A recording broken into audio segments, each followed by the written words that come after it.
You are listening to the Bitter Medicine Podcast on KWAZ Radio.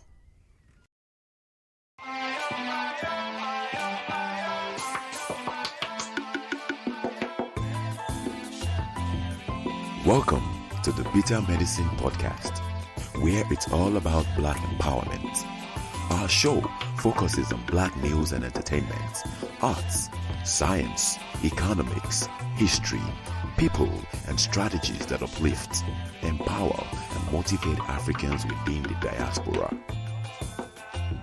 And now, your host, whose favorite color is black, Goku.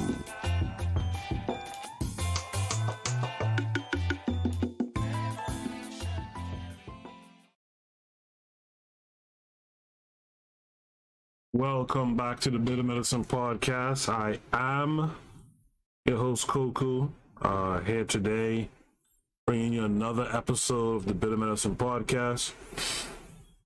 Let me just finish organizing a couple of things here. Yeah, so we should be running. You should be hearing me now. I want to remind you guys before we begin that this show is a part of a podcast network called KWAZ Radio. You guys should be tuning in to all the other content provided on KWAZ Radio. For instance, this is DAX. You tune into the Harsh Reality Podcast, providing you with social commentary on the news affecting our community, only on KWAZ Radio. Peace, family. This is Oni, inviting you to listen to the Pro-Black Perspective, where Black problems are addressed with Black solutions. You are listening to the Bitter Medicine Podcast on KWAZ Radio. also please check out the Queen's Council Podcast on KWAZ Radio.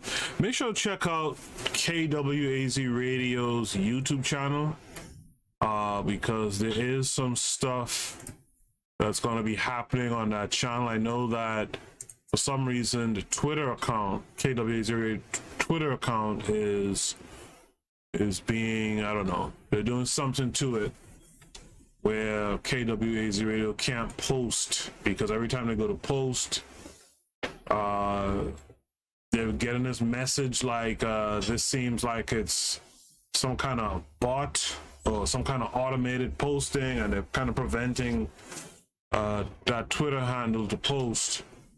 But make sure to tune into the subscribe to the Bitter Medicine, KWAZ Radio's YouTube channel. Making all kind of mistakes here. As I check out the chat room, I see we have a few people in the chat already. We got NYC Beauties, peace to NYC Beauties, peace to Black Excellence, peace to Kevin Care 42.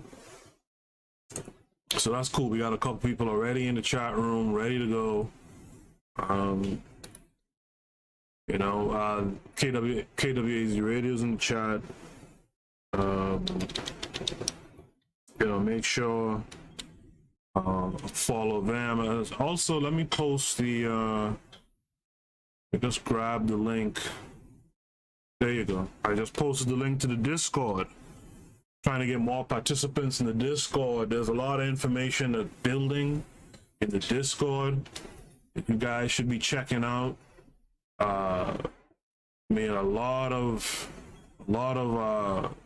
stuff in the video bookshelf, as well as a lot of good content recently in the crypto library.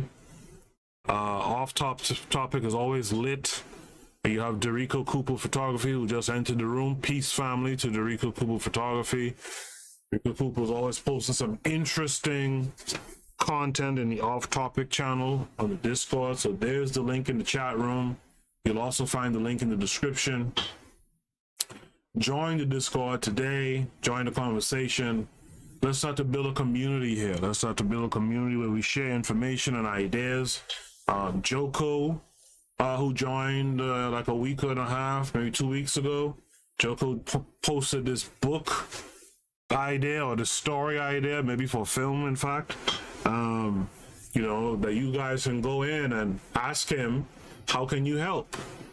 That's what we need to start doing. We need to start asking each other, how can I help? If, you know, Azuliism is often in the chat room. Azuliism did the film Raging Elephant, which I intend to stream on the Discord one of these nights. And when he was doing his film, instead of having to take out, you know, these gross loans, right, to cover, what would have been dope was to come together as a community, you know, even if it's just his local community, which I'm a part of, you know, and put up funds, or, you know, instead of having to hire a guy to, you know, to hold this boom mic, you know, shoot, I'm a tall guy, for example. I could go there and hold that up for you for a couple of hours, you know, over a couple of days. You know what I mean? So we got to start really going at this thing guerrilla warfare style, getting together and hitting these targets.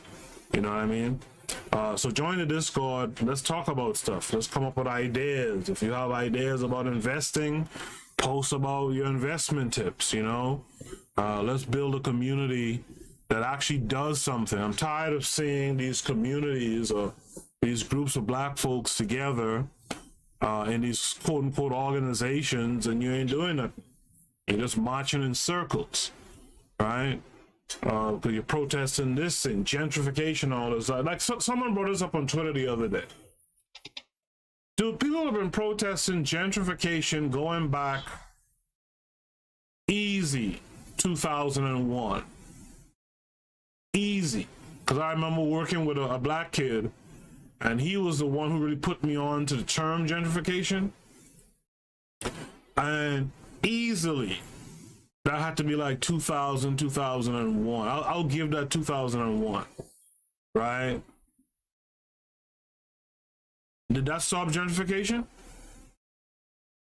Has gentrification been stopped anywhere? No. You see? So, you know, these organizations or these groupings of our people together who keep, you know, doing the same, you know, quote unquote silly things over and over, I want to get rid of that. You feel me? I want to start getting into this idea of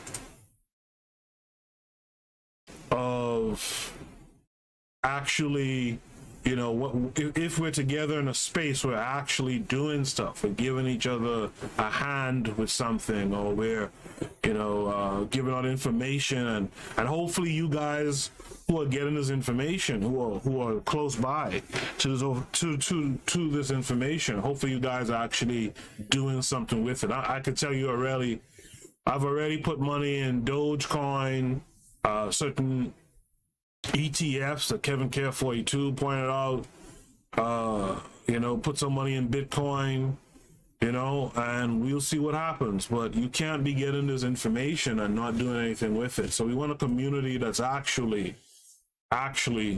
doing something. All right. If you're new here today, please click the subscribe button, click the bell to be notified when I'm online. Also do the same for the KWAZ Radio YouTube channel. Click the bell and subscribe. And if you're not new here today, you know what to do. Like and share the content, you know. Invite others to come and check it out. Drika Cooper Photography says gingification is going on in Flint, Michigan. I'm sure it is. I'm sure that water crisis was the example, was the excuse to get black folks to get up out of there, right? And to get white folks in there.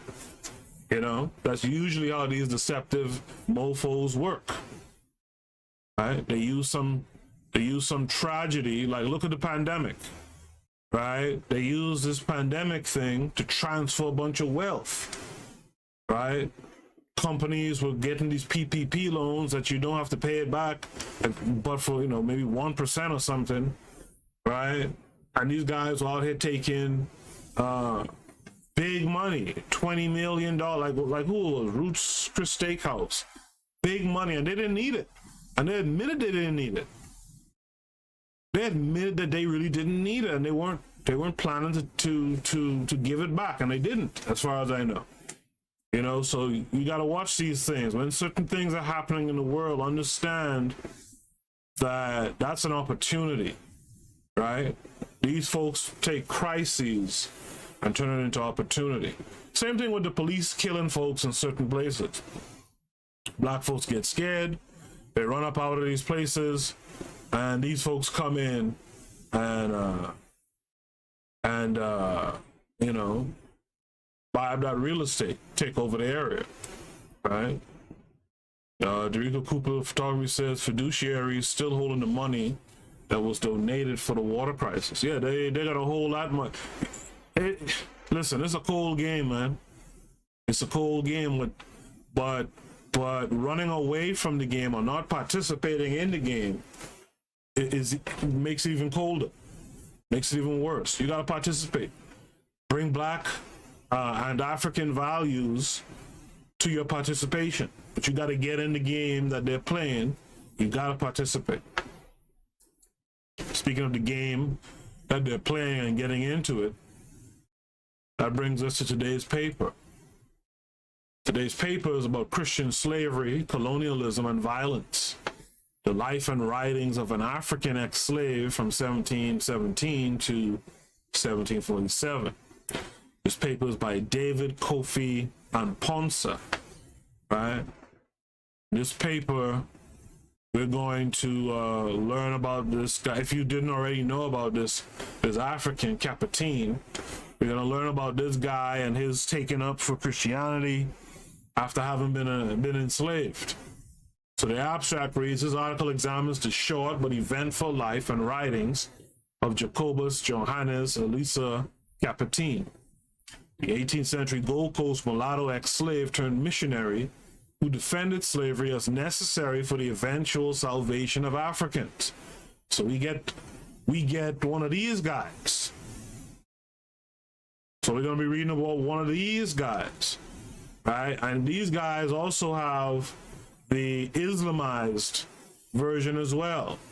The ones who said it was Allah's will for our folks to be enslaved. And by reading about these guys, you know, what it should anger you, number one. Number two, they should make you wary of their descendants, right? Their descendants will do the same thing too. To continue, I examined the racial assumptions and assertions that were at play in Caputin's writings, placed his views and actions within the context of the religious, political, and economic climates of 18th century Netherlands, Europe more broadly, and the Gold Coast, complicate the narrative that interprets Caputin's defense of slavery as a mere alibi intended to garner support for his missionary agenda, contending that reducing his position to his missionary ambition underplays the import of Caputin's position and the particular circumstances of his life in the Gold Coast. So you already know they're going to start talking about, you know, he experienced slavery himself in the Gold Coast, or at least he saw it in the Gold Coast, blah, blah, blah. So what's so different with the white man coming into it, right? To continue, I further explore the existential dilemma that Caputin, an ex-African, ex-slave missionary, faced upon his return to his native Gold Coast.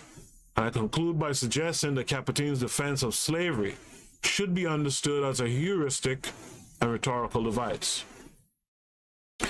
Very few individuals present us with a more limpid yet convoluted imagery of Christianity's relationship to slavery than the Gold Coast native Jacobus Johannes Elisa Caputin, who penned a thesis defending slavery in 1742.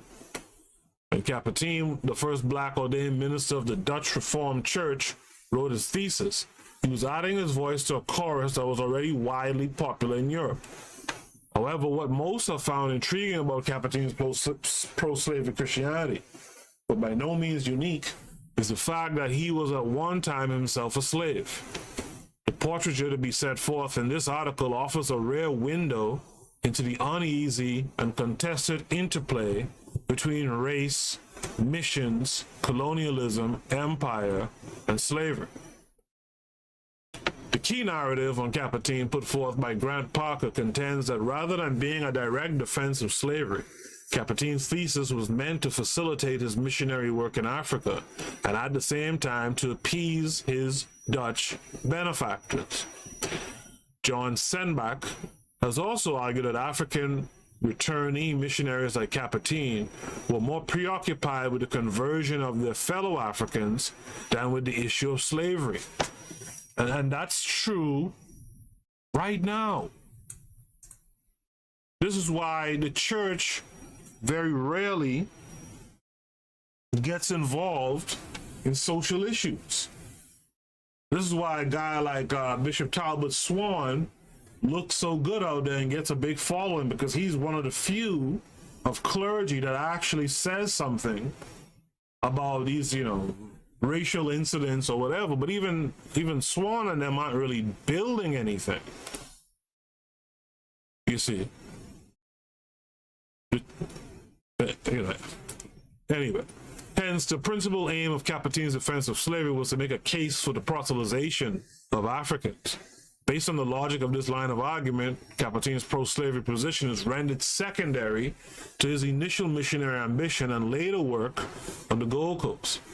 While I agree with the tenor of his argument, it blurs, I argue, three significant issues. First, the line of reasoning arrests a critical examination of indigenous slavery and conceptions of freedom in the Gold Coast society in which Capertine was raised.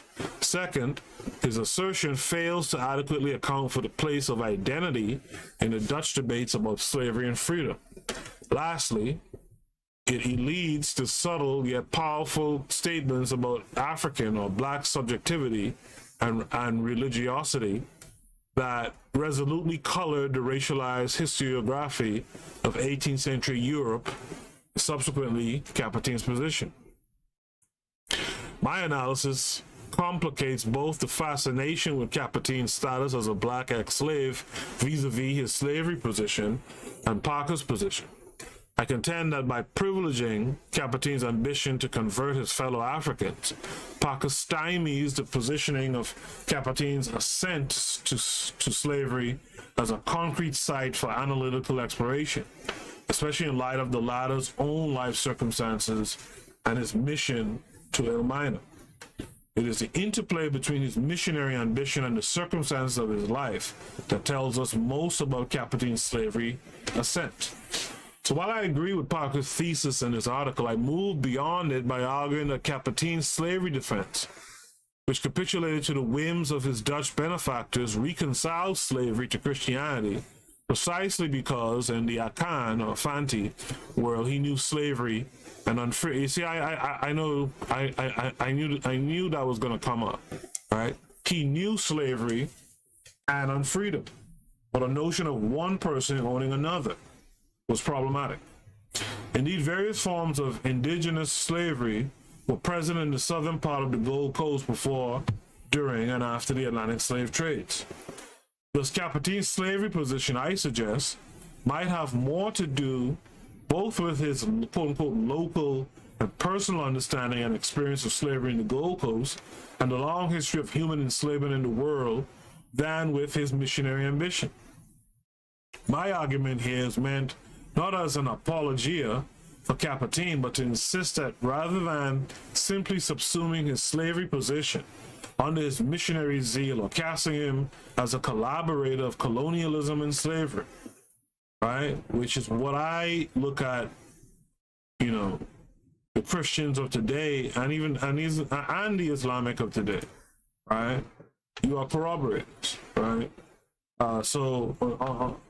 Casting him as a collaborator of colonialism and slavery, which is a foregone conclusion, and leaving it there, one must, as it were, dig deeper to unearth the complex gamut of particularities that might have underpinned his subscription to slavery. Thus, while I analyze the main argument of Capetin's dissertation, I am more interested in discussing the historical context of his productions and his implications for the later stage of his life. While the few books on Capetin provide some information about his time in Elmina, none situates and critically analyzes his return to the Gold Coast in light of his pro-slavery argument. What, for example, was the relationship between, on the one hand, the locals, and on the other, Capetin and the West India Company? How did Capetin reconcile his Christian legitimization of the violence of the Atlantic slave trade, not just in the New World, but also in the Gold Coast, and more importantly, in the Elmina Castle, that also served as a holding place for slaves awaiting their manipulation? Important to this analysis will be an examination of the implementation of the theological and missionary strategies on the Gold Coast and the obstacles he faced. Largely understudied because of the longer institutionalization and duration of the British and French empires in Africa, the Dutch tenure on the west coast of Africa, however brief, was marked by a number of episodes between African ethnic groups and Europeans. I highlight one of these to shed light on the complex nature of the Dutch-Elmina relations.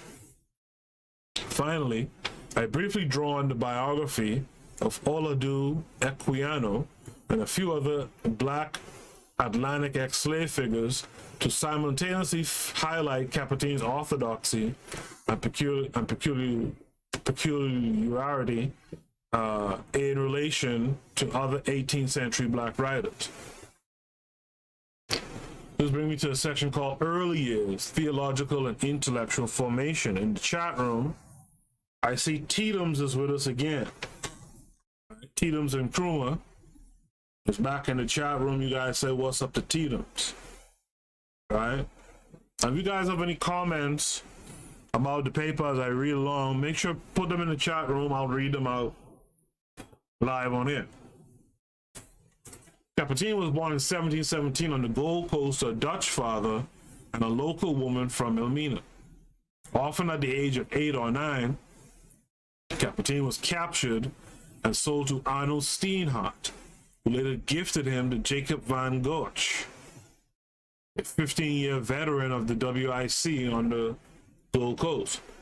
At the end of Van Gogh's mission in 1728, 2 years into his ownership of the young African boy, he took the 10 or 11-year-old Capetin to the Netherlands, where the latter gained his freedom by default, and slavery had been legally abolished there following the attainment of Dutch independence from Spain in 1648. Subsequently, Capetin was educated at the Hague Latin School and later at Leiden University, where he became the school's first Black student.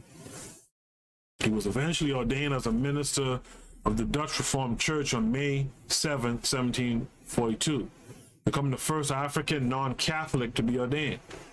In the course of his education, he wrote 2 important documents that outline his theological and intellectual positions on slavery, the context of Christianity.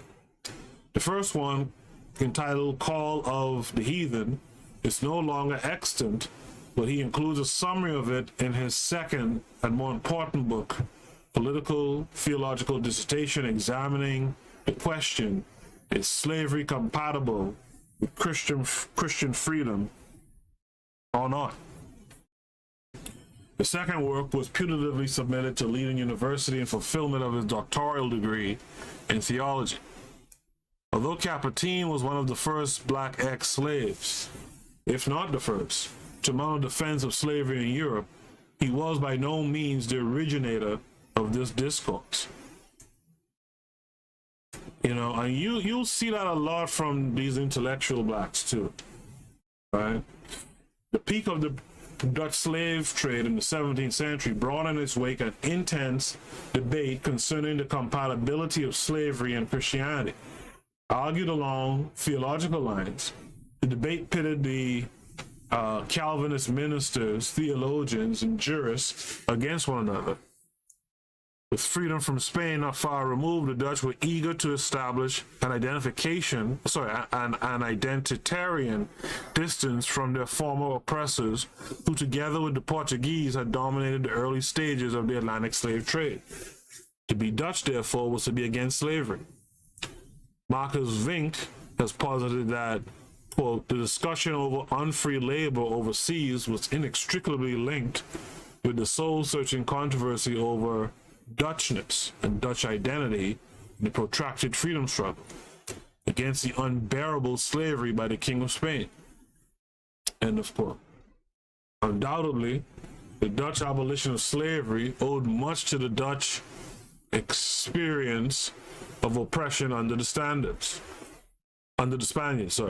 What this reveals is that the 1628 abolition of slavery in the Netherlands had very little to do with theological and moral reasoning, and more to do with political moves.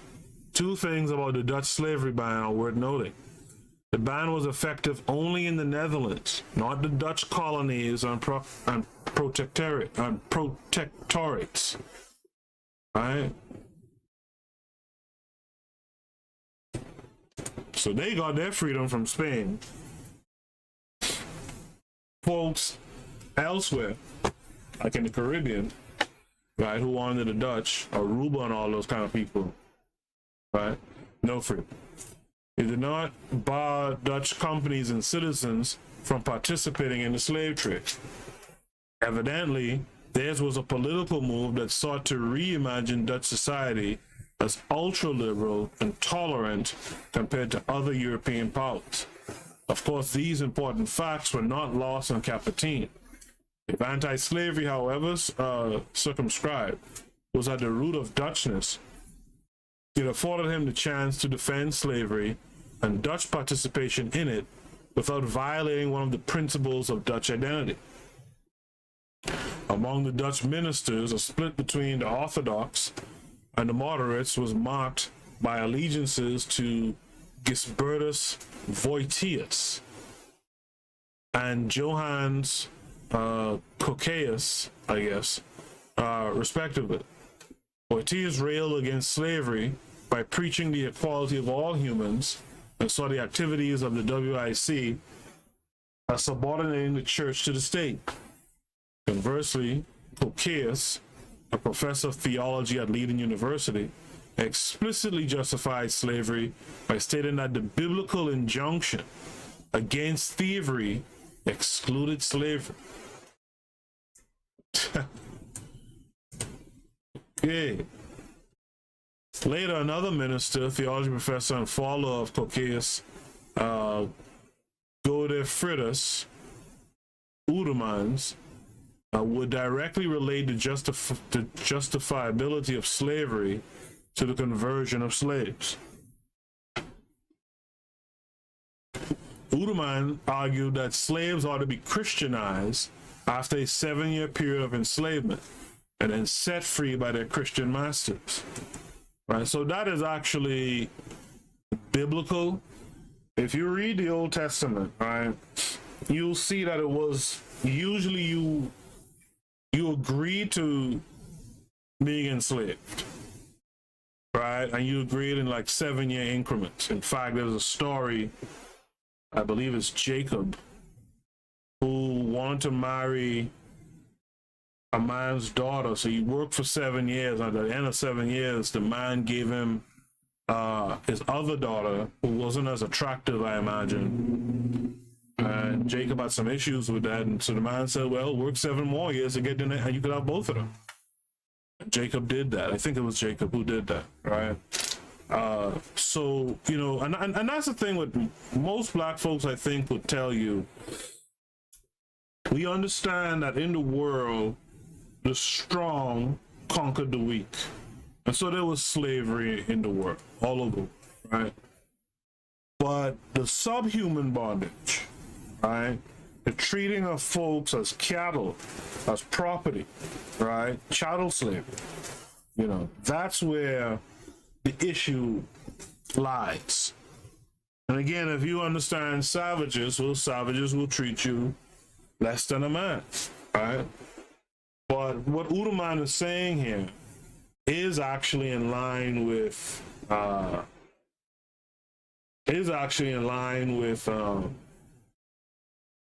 you know, quote unquote Christianity, at least Old Testament views, right? Or Quranic views. Two positions become evident in Uderman's proposition. First, Christians could own slaves, and second, only one group of people were immune to enslavement: Christians. His conditional defense of slavery was premised upon spiritual over physical freedom, the curse of Canaan, and God's selection of the Dutch as his chosen people. Good God. In this estimation, the enslavement of heathens, Africans, and a myriad of other non-Christian peoples covered under this moniker was a sine qua non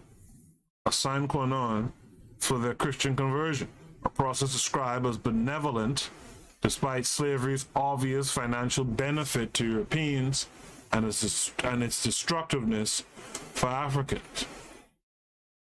And you know, right there kind of ends the discussion, right? That clearly this religion, right, was about the benefit of Europeans.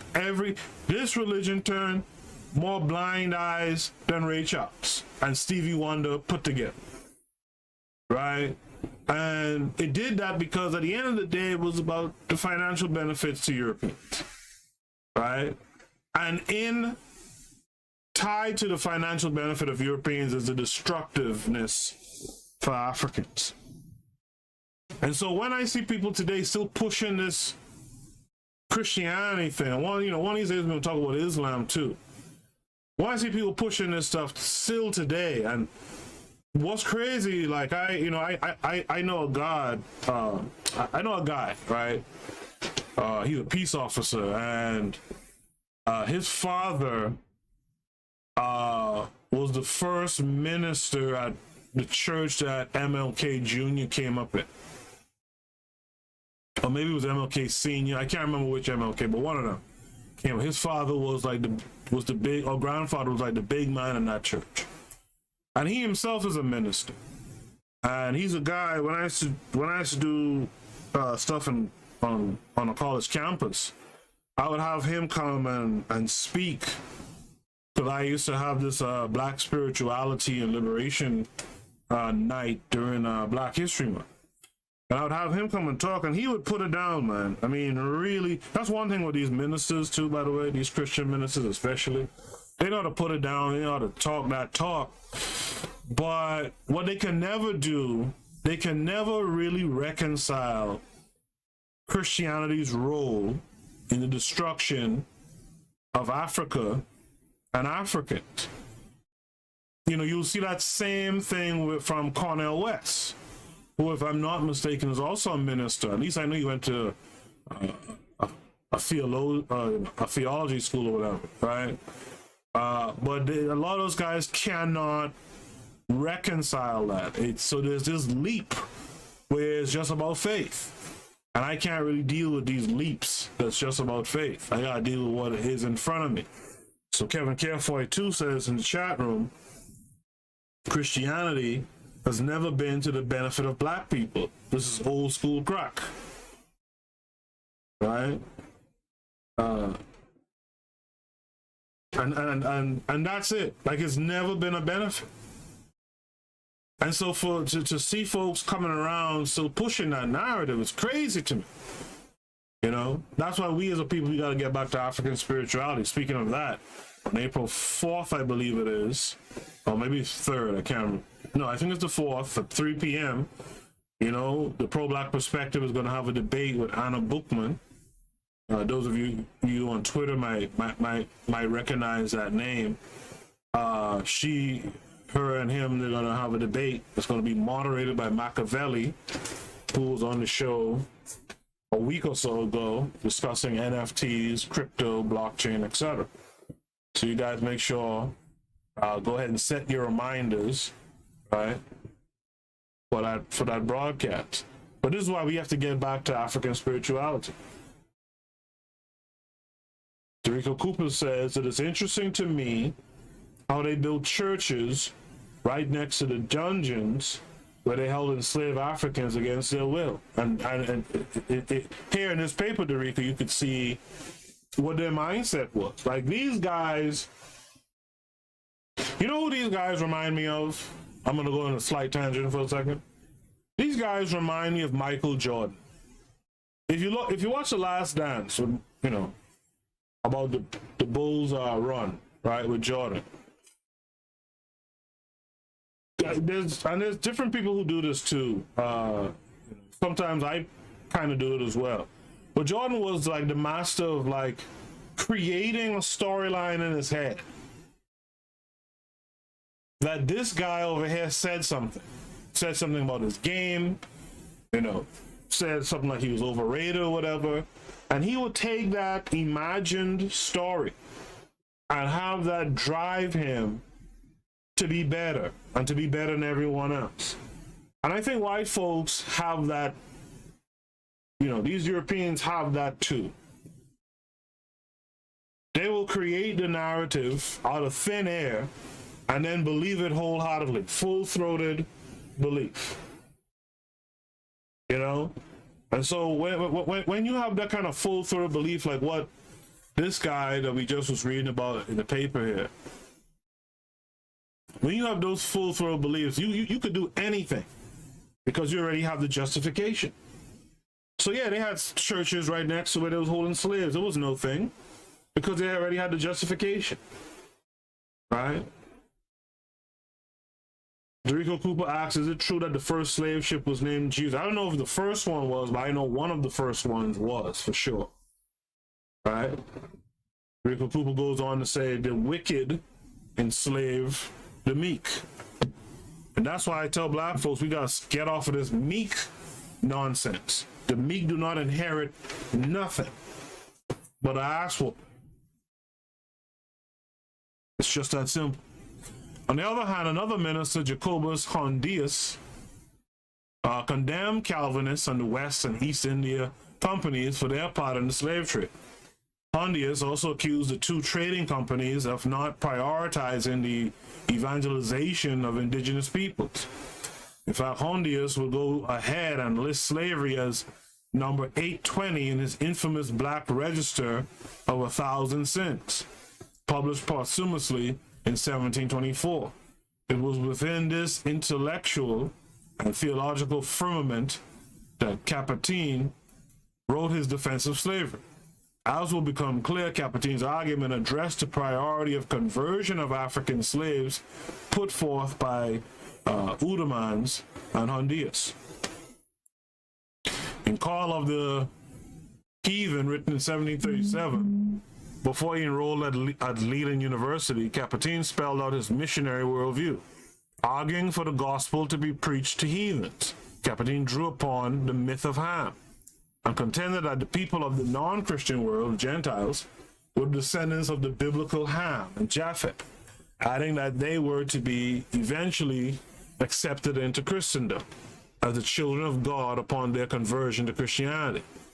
It is worth noting that the myth of Ham was being used as an apologia for slavery in both Europe and the Americas at the time of Capetin's writing. And some folks still talk about the curse of Ham.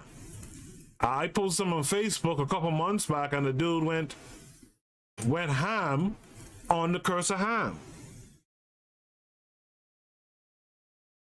Well, what it is, brother, you gotta understand, the curse of Ham says that if we don't change our lives and follow Christ, well, come on, guy. It was therefore both paradoxical and strategic that Capetin used it to make a case for the Christianization of blacks in the midst of slavery. The paradox was that the myth, a misinterpretation by white Christians, bespoke the inherent inferiority of blacks and their corresponding suitability for slavery. Capetin thus used it as a rhetorical tool to counter this very concept of natural slavery, famously put forth by Aristotle, which was backed by the myth. Ignoring the inference that black people were inherently exiled from Christian and hence free status, Capetin instead presented the myth as describing only the initially abject position of blacks. He argued that this inferiority was not immutable, but could be corrected by Christianity. Again, more sellout thinking. You know, more sellout thinking. Right? Clearly, then, his deployment of the myth of Ham was strategic. It proposed a path to Christendom and implicitly freedom for slaves without undermining the Dutch consensus of black inferiority. So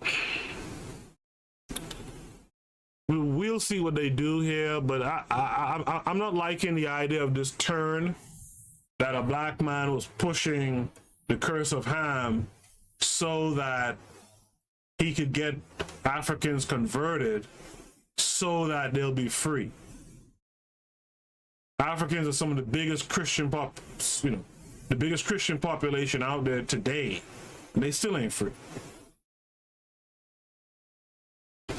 Capetin's redemptive appropriation of this myth foreshadowed its use by African American Christians in the 19th century to locate blacks in history by marking black presence and subjecthood onto the Bible.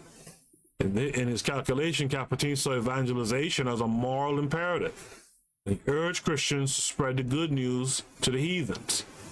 It is also in his work that we begin to see the contours of what will become one of the anchors of Capetin's slavery defense, his emphasis on the evangelization of Christians.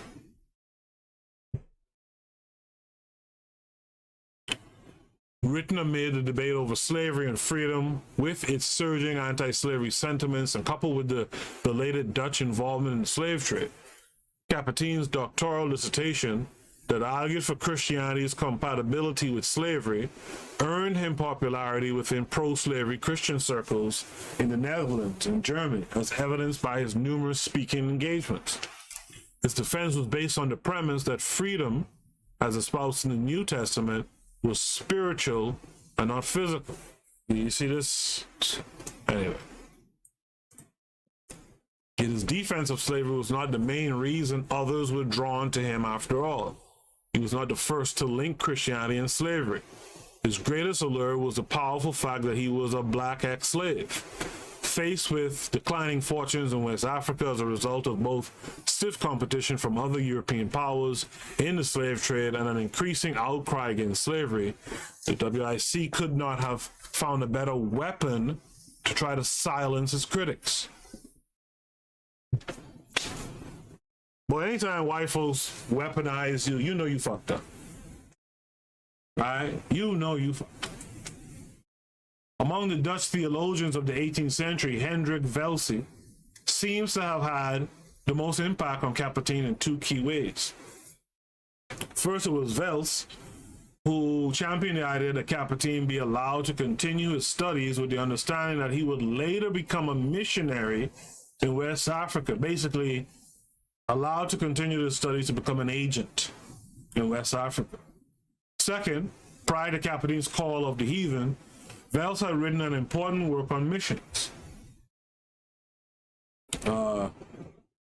that enumerated successful principles for missionaries, including the use of vernacular languages as media of instruction. Wels's missionary principles, highlighted by Capetin in his thesis and letters, also centered on the conversion of children and the exemplary lifestyle to be led by missionaries. These principles became the guidelines for Capetin's own missionary strategy in Elmina. Although the WIC had previously sent chaplains to the Elmina Castle, these early European clergymen were primarily responsible for preaching to the European workers of the WIC. Right?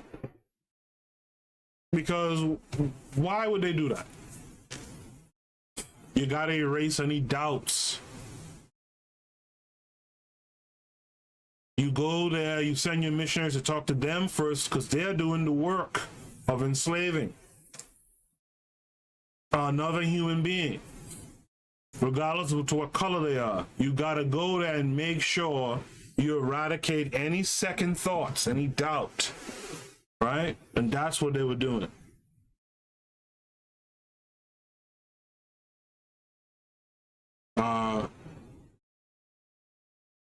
In the chat room, Rico Cooper Photography says the Uish.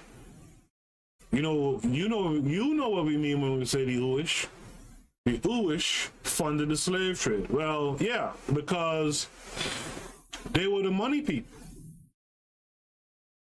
right? They were what the Bible calls the money lenders. They were the money people. And that's why they historically were never really liked in whatever country they had numbers in.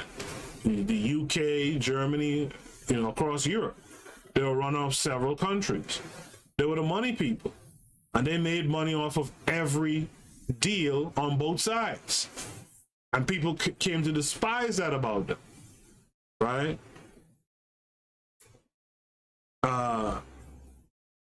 KW7 says the Hamitic myth was fabricated by the small hats. Yeah, the Uish, right? Black Excellence says Christianity is nothing but, that terrorism, right? Azulism says, I think it is the interpretation of the book, because it does say a death for a death. Oh, I see what you're saying. Okay, I see what Azulism is saying. Okay. Black Excellence says YouTube kept censoring, so I spelled it that way. Yeah. I get it, Black Excellence. Azulism says, why don't blacks focus on the iPhone and iPod of the Old Testament? Because black folks were told that the Old Testament is done away with, right? And that once the so-called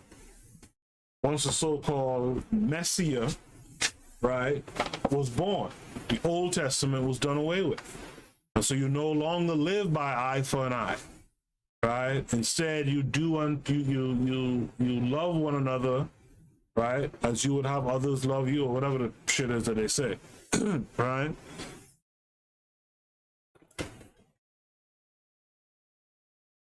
Now, a lot of people will say, well, and I think that's what Azulism also kind of said earlier, that, yeah, he said, I think it's the interpretation of the book, right? A lot of people will talk about that. That is how you interpret the book. The book is filled with contradictions. So it's hard to interpret it.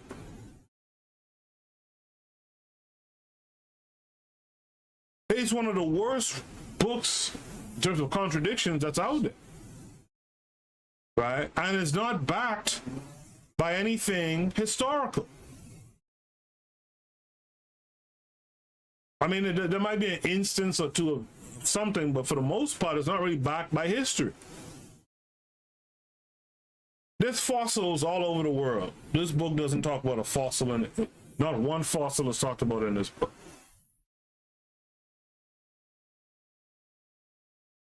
Right.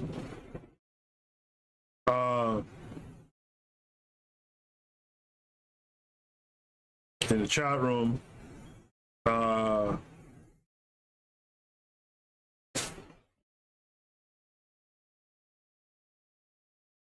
Azulism says many, if not the majority, are fixated on the forgiveness part. Yeah, that's the part that they push. It's the New Testament they push more than the Old Testament. A lot of people don't know that too. Right? Kevin K42 says, it says to Azulism, it is to euthanize our minds. Derico Cooper Photography says blackish equals knockoff of the real thing. So tell me, who are the Uish? Kevin K42 says, my favorite Bible quote is, love thy neighbor, hate thy enemy. Azulism says, but they living eyes for an eye. The Uish believe in the eye for an eye, and they put it into action. KW7 says the good ship Jesus was sailed by John Hawkins and Francis Drake with the permission of Queen Elizabeth I in 1562. They even held services on board twice a day. Rico Cooper Photography says because it is a collection of texts stolen from other books. Exactly. right? The creation story is stolen from Mesopotamia and all this old stuff. So it's one of the worst books you really can be reading, right? And so this idea that, well, if you sit down and you interpret it, but no.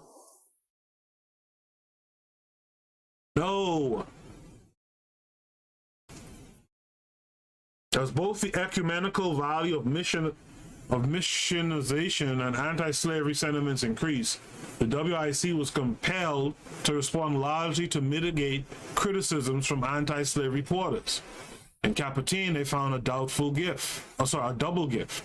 Here was an employee who, as a native African, promised to be more successful at converting his fellow Africans and at deflecting some amount of anti-slavery criticism. More importantly, in Caputin, they had an ally who would not interfere with the WIC's lucrative slave trading businesses on the West African coast. I mentioned this earlier and I'll say it again. Like, you don't see Christian folks really building much unless it's something Christian, right? You don't really see Christian folks really getting into the struggle. And if you notice something, when Christians talk about things in the Bible, they never talk about things in the real world.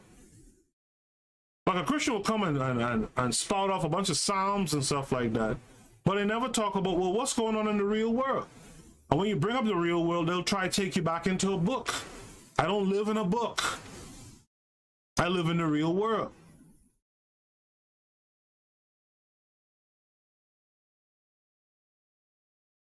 Now, again, I'm not saying you can't believe in anything. I say believe in something, some African spiritual system. At least it'll bring you back to embracing your community and putting the we before, the group before the individual. And if you could get that rolling, right, there's also rites of passage, as we've talked about in the past. There's initiation rites, there's a warrior element to it as well. But this stuff that you're embracing, this European concept of religion and God, and right and wrong that you're embracing, something that's full of loopholes and ways to get out of it. Like a dude told me, if Hitler repented for his sins in his dying moment, he will be in the gates of heaven.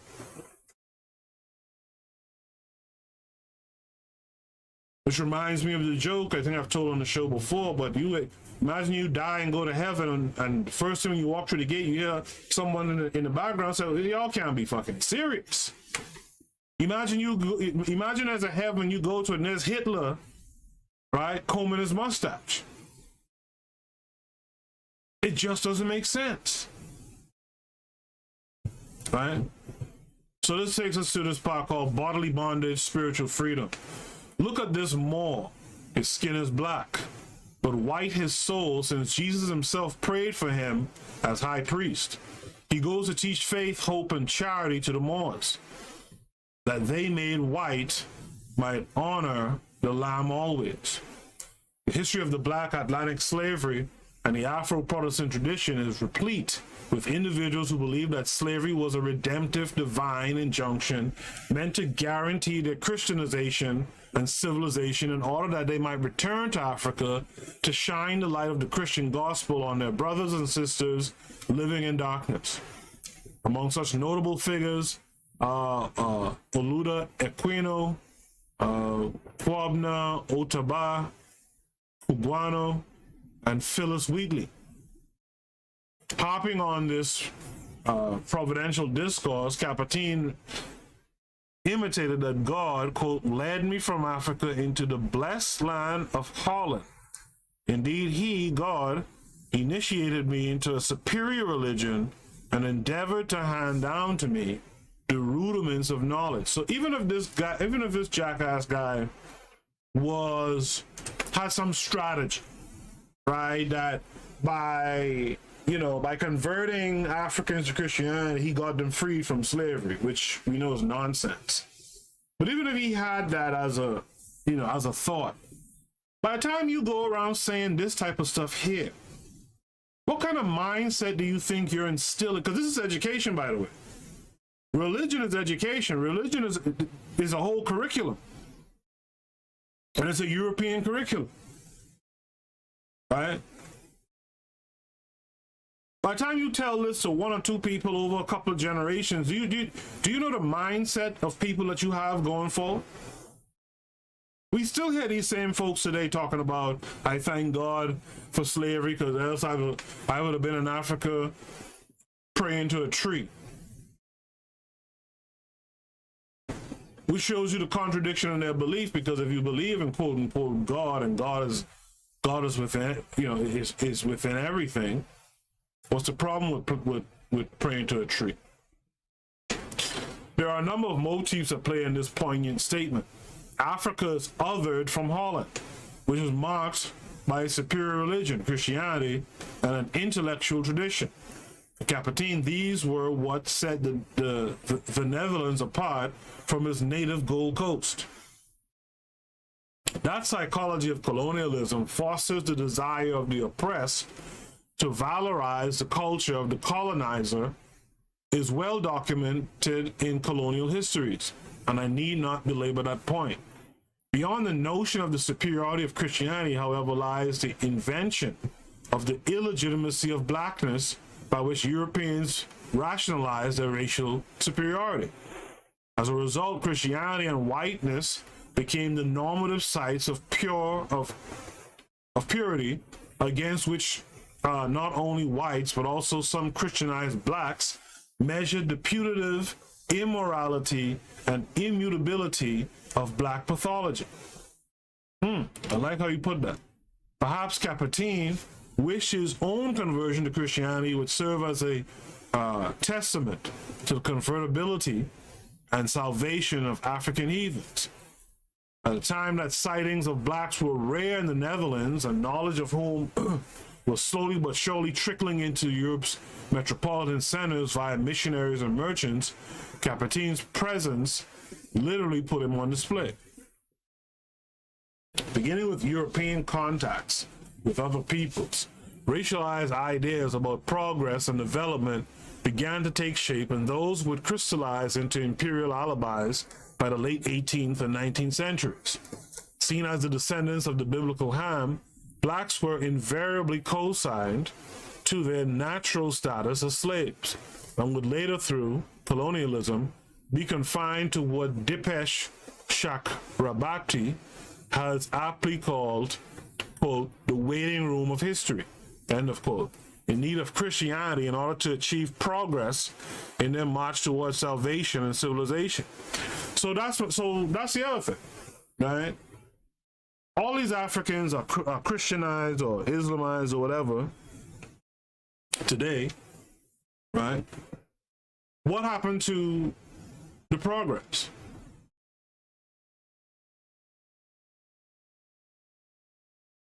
If all it took was becoming Christian, then where's the progress?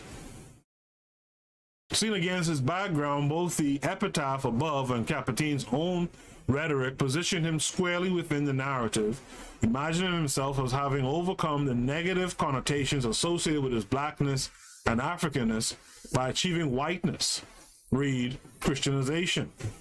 And that's what a lot of you Negroes are out here thinking, that as a Christian, right, you've achieved your whiteness.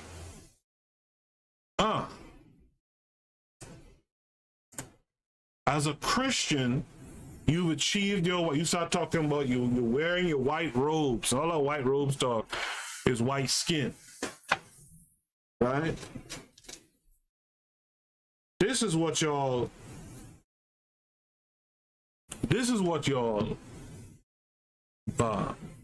think you're achieving through embracing this white man's religion. To be black was to be a heathen and therefore outside of Christendom. But such was the powerful transformative power of Christianity that it could whiten the dark souls of Africans. Could whiten the dark souls of Africans, thus rendering their physical blackness inconsequential. Nevertheless, however much Kaptein may have believed this rhetoric, blackness was a category whites used to mark themselves off from less civilized Africans. Thus, it was anything but inconsequential. Racialization lay at the heart of the Dutch ban on slavery in the non-applicability of the ban to blacks outside the Netherlands and the ability of Dutch citizens to enslave blacks in its colonies. Rather than being concerned with slavery writ large, the Dutch were preoccupied with the protection of its citizens, who were white, from slavery. In his summary of the Call of the Heathen, Capetin spelled out the key imperatives not only for Christians but also for Christianized Africans of his ilk to evangelize to heathens. It becomes obvious that, like William Carey and other liberal European utilitarians, Capetin believed that Christians had an obligation to proselytize to all non-Christians in this world, the heathens. However, being an African, he also saw the conversion of his fellow Africans as his utmost responsibility. This position is more explicit in the following. Quote, I have always thought that the greatest obligation was placed upon me also to be useful to my people at some time. This, I would say, is the greatest obligation and no injustice, for God, who is to be praised from age to age for the profound richness of his wisdom and foresight, not only led me from Africa to the blessed land of Holland, indeed, he initiated me into a superior religion and endeavored to hand down to me the rudiments of knowledge.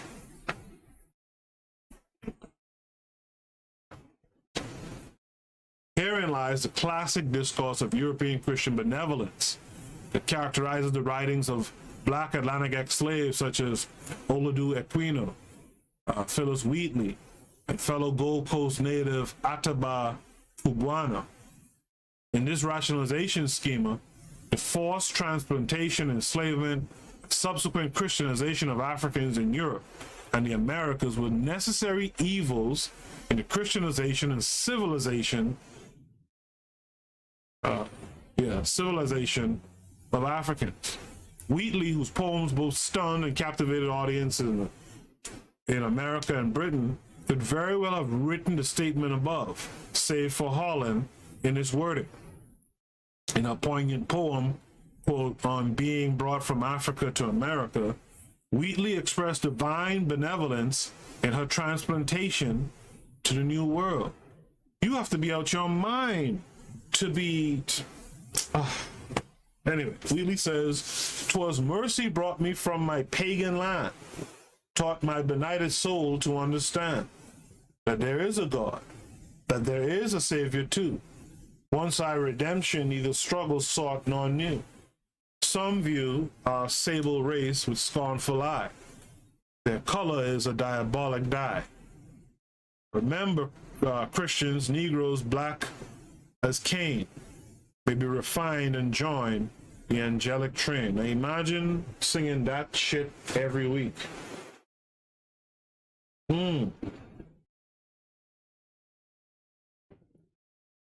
Like Capetin, Wheatley was also interested in pointing out the convertibility and redemptiveness of Africans. Many European-century black writers sang the praise of Christianity. Some went ahead and criticized Christian slavery. Equino and Cubuano, both Christianized, would write scathing statements about slavery and offer their unabashed support to abolition. In this pursuit of the abolition of slavery, an emphasis on Europe and Christianity's humanitarian goodwill was virtually unavoidable. Unlike Capetin, Equino and Cubuano rejected the compatibility of slavery and Christian beliefs. But like him, they argued that it was the misplaced culture of America and Europe that promoted slavery. Understood as such, their view on their own conversion experiences and the role of Christians in the Christianization of Africans, much like Capetin's, is better read as heuristic and rhetorical. Although Capetin embraced the same progress narrative as these prominent black ex-slaves mentioned above, he was also quite distinct from them. Few ex-slave Africans were able to return to the continent as missionaries as Capetin did. He's also distinguished by his scholarly defense of slavery. That a former slave could offer such a vigorous defense of slavery and be subsequently employed by the WIC, the leading slave trading company in the world a few decades before, was unprecedented. In respect to the latter point, Capetin stands in sharp contrast to Olada Equino and Kwabna Otaba Pugano, both of who became ardent anti-slavery advocates after gaining their freedom. The central question that vexed the interested parties in the slavery debates in the Netherlands and throughout other parts of Europe was whether the Christian could be enslaved, a dissent which bore major implications for Dutch slave traders and holders.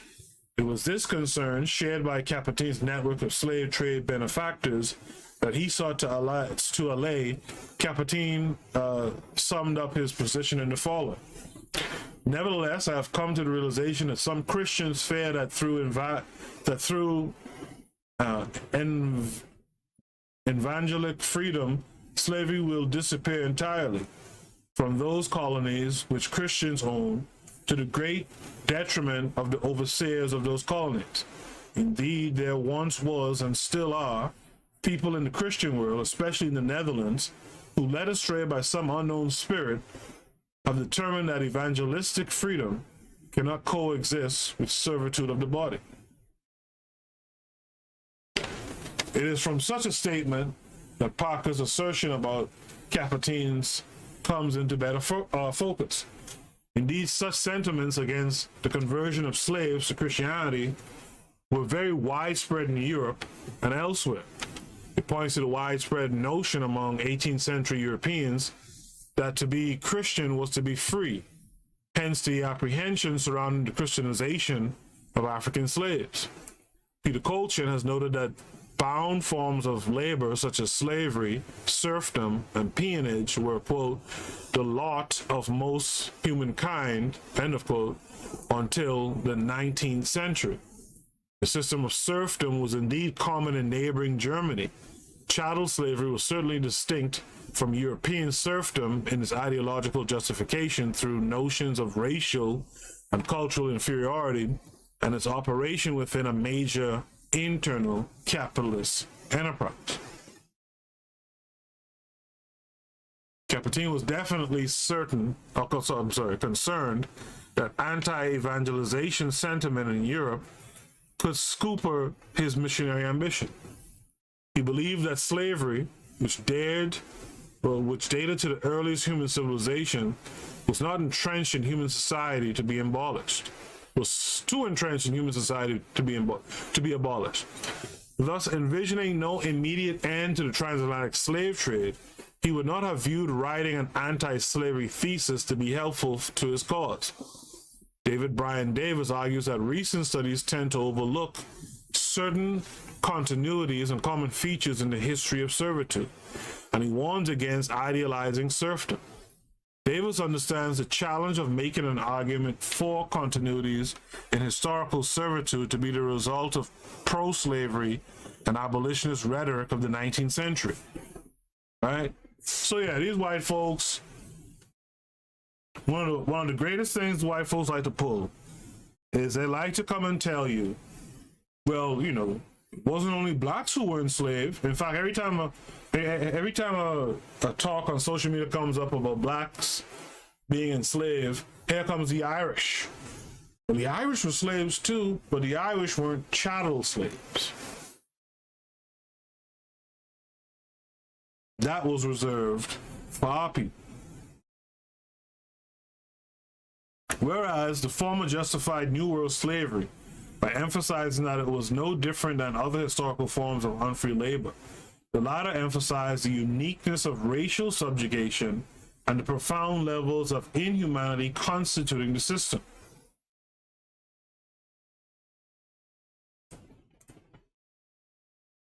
Since 1947, the historiography of slavery in the Atlantic has followed the abolitionist strategy, arguing for the uniqueness of slavery in the Americas and rejecting any significant connection with previous forms of servitude. Right? However, one cannot also discount the strong possibility that some of Capetin's numerous benefactors influenced his position on slavery. After all, was not his former slaver in the Gold Coast and benefactor in the Netherlands, Jacob van Gogh, affiliated with the WIC? It would have been impossible for him to argue against slavery without offending them. Right? So are we going to get a narrative that he was the spook who sat by the door? Right? Caught in this conundrum, Capetin decided to, on the one hand, make a case for his cause, and on the other, to stay faithful to his benefactors. Capetin, the fact of enslavement ought not prevent Christianization and hopefully salvation.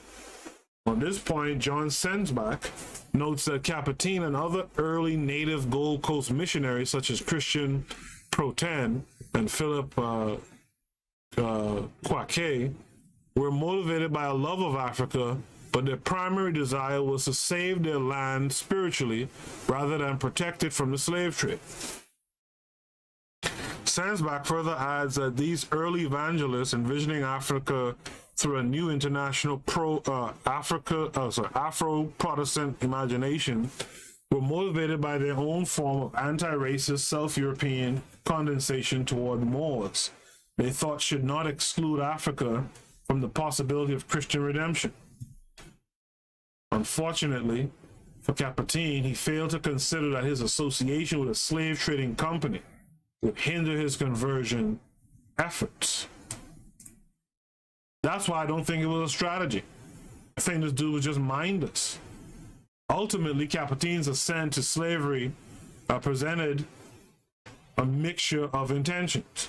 His position was ultimately influenced by his sponsors, his sober reflection that slavery was an incontrovertible fact of life in the Dutch Empire and the world, and his belief that spiritual emancipation trumped physical emancipation in the divine economy. This brings us to a section of paper called Soul Mining in Elmina. I'm going to take a quick station ID break, and I'll be back on the other side. You are listening to the Bitter Medicine Podcast on KWAZ Radio. This is DAX. You tune into the Harsh Reality Podcast, providing you with social commentary on the news affecting our community, only on KWAZ Radio. Peace, family. This is Oni, inviting you to listen to the pro-black perspective, where black problems are addressed with black solutions. You are listening to the Bitter Medicine Podcast on KWAZ Radio. Also, check out the Queen's Council also on KWAZ Radio. Make sure you guys follow KWAZ Radio's YouTube channel. Let's get the likes up on that. Right now it has a low likes number. With you guys who are here with me today, if you haven't liked that channel already, head over there and like that channel. Let's get the likes up for that channel. I see there's activity in the chat room, so let me address the chat room before I continue with the rest of the paper. It looks like I have some scrolling to do.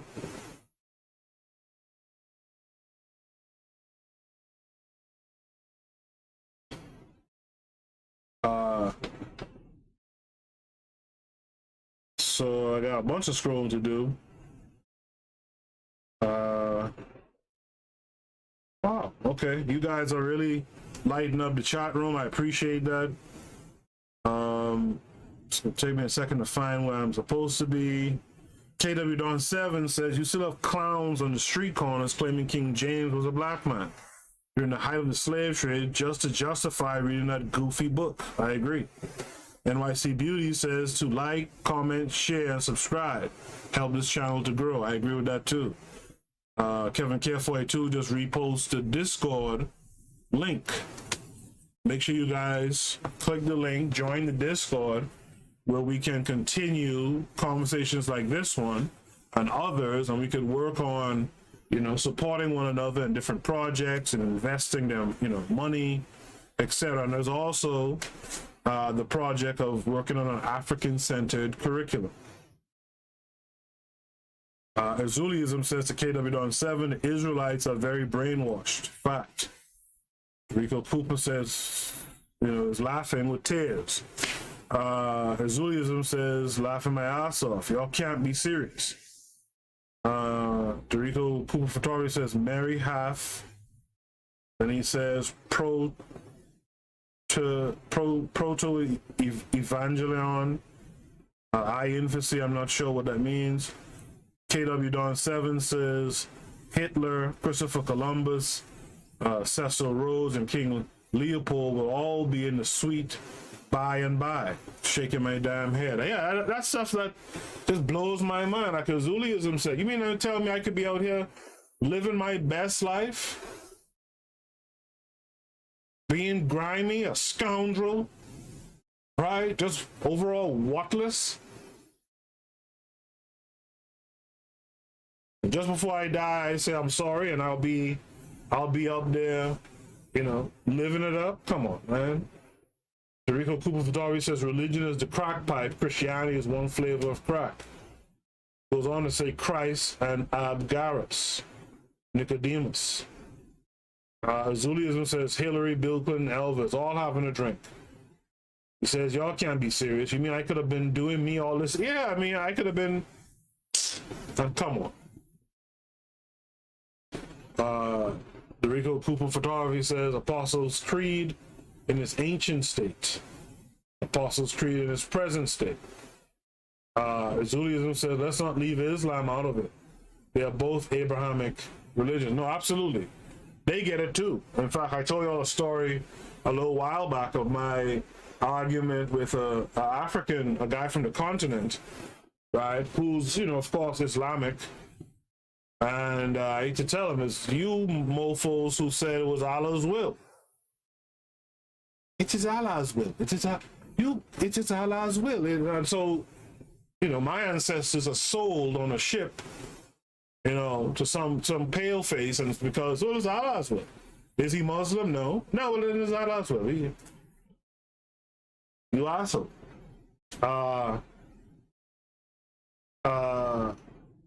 Dorico Cooper goes on to list a bunch of biblical words like Barnabas and Corinthians and Paul and Thecla. I don't know what that all means, but I guess KW-7 says Jesus' blood make you white as snow. Just nonsense. Ever since Africans have taken on Abrahamic faiths, we have been at the bottom of every measurable metric in the real world. Azulism says facts. It says that Abrahamic religions got us cornered, scared, killing one another, and waiting for a savior. Azulism goes on to say the Irish killed the Twa people who used to live there. Example, St. Patrick's Day, he chased a snake out of Ireland. Guess who were the snakes? All right. Dorico Cooper Photography says these are all so-called lost books in the Bible. Okay. Lost books, lost books are be damned, because at the end of the day, the books that's given, I cannot reconcile. Some of those lost books, in fact, there was a movie, pretty good movie 2 years ago. Oh, I forgot the guy's name who started it. But there was a book. It was about a lost book from the Bible. And there's a passage in the book, and it was something that they said the Roman Catholic Church didn't want to get out there. Which is something I want my people, you guys live with me right now, you guys listen to the playback, I want you guys to start developing this concept. As you embrace African spirituality more, I want you guys to embrace this concept that the kingdom of heaven is within you. Right? You are the God. You understand? The claim is that the church didn't want that out there in real life, because it didn't want folks to stop, dealing with the church. But you gotta understand that if you still cling to that stuff, you gotta understand that there's a God in you.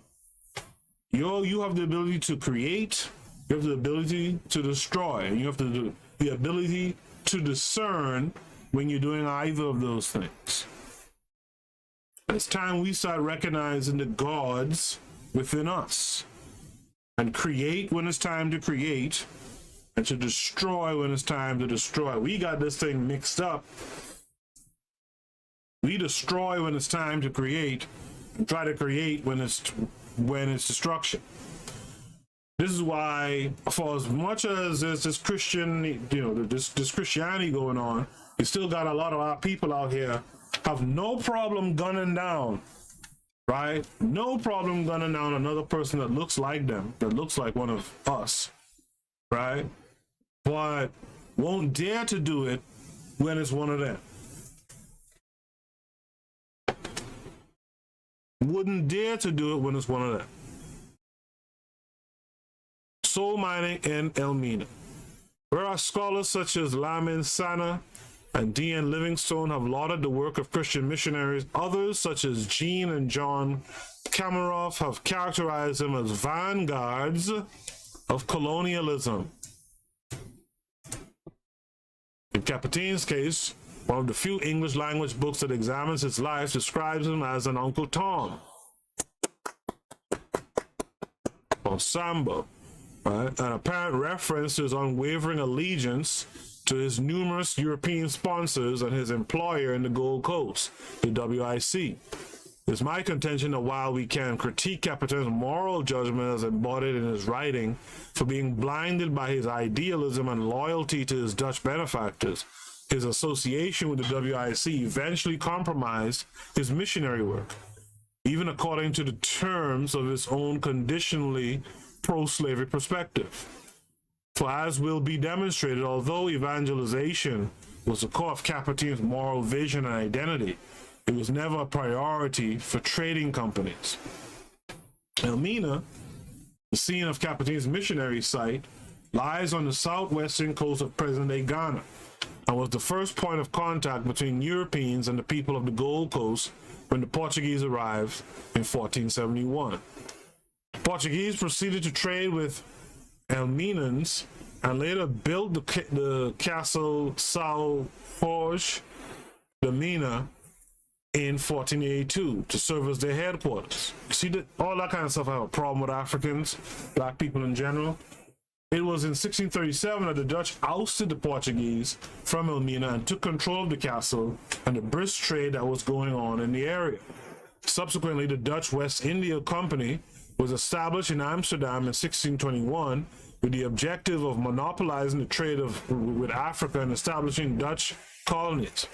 While the Dutch involvement in the Atlantic slave trade still remains obscure relative to that of the British, it is significant to note that Capetin's presence at the Elmina Castle coincided with the peak of Dutch engagement in the slave trade from 1730 to 1775. The Portuguese introduced Christianity to the Gold Coast on January 20th, 1482 at Elmina. Subsequent years witnessed a trickle of various European Protestant missionaries. These early missionaries, who were attached to trading companies, were mainly responsible for preaching to their fellow Europeans in the Gold Coast and were unsuccessful in their few attempts to convert the natives. One such missionary, who also happened to be one of Capetin's predecessors at the Elmina Castle, was Johann C. Shies. In his attempt to evangelize to the locals of Elmina, Shies tried to learn the native Fante language, but faced two challenges. First, his quote-unquote fellow Dutchmen ridiculed him, and second, his attempt was met with resistance from the local population, culminating in a letter to the executive body of the Reformed Church, the classes in 1731. He noted, quote, "I take every pain to learn the language of the Negroes, but the people generally laugh at my efforts. The Negroes do not want me to learn their language and the secrets of their religion." We need more Negroes like that now. Shives became frustrated with the lack of support from the WIC and eventually returned to the Netherlands. It was the belief of Kaptein and putatively his employers that his native credentials would erase the distance that had existed between previous European missionaries and the local population. Kaptein was the first African to be ordained by a Protestant church, the Dutch Reformed Church. Having been away in the Netherlands for 15 years, Kaptein returned to Elmina on October 8, 1742, as a missionary in the service of the WIC at the age of 25 and immediately began work. Unlike his predecessors at the Elmina Castle, Kaptein not only was responsible for ministering to the WIC European employees, but was also tasked with converting Africans from their so-called heathenism to Christianity. The WIC employees, however, did not take Kaptein's job easy. They were not particularly enthused about being directed by a native African. It has been pointed out that the Europeans who worked for the WIC came from the lower ranks of European societies and were therefore uneducated, unlike Kaptein. When Kaptein arrived in Elmina, he found the practice of WIC workers cohabitating with pagan African girls to be so distasteful that he referred the matter to the authorities in Amsterdam. He suspended administering the Lord's Supper while he awaited instructions. His radical orthodoxy made him unpopular with the European workers, who then refused to cooperate with him. The mantra, "There were no 10 commandments south of the equator," has been suggested to summarize the attitude of this group of men who had, after all, fled a considerable distance from European Christendom. You see, that's the thing too. These poor white dudes are the ultimate degenerates. You see that right now. Like in America, you go down south to where there's abject poverty in white societies, down south, parts of the Midwest, right? These folks are deplorables, right? And again, you see where these guys, right, skated the rules.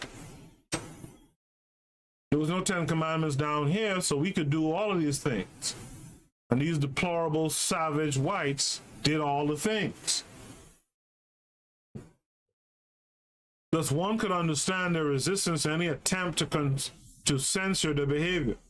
It is ironic that while Kaptein was trying to convert the locals of Elmina to Christianity, the white workers of the WIC took the near absence of the religion in Elmina as a reason to flout Christian principles.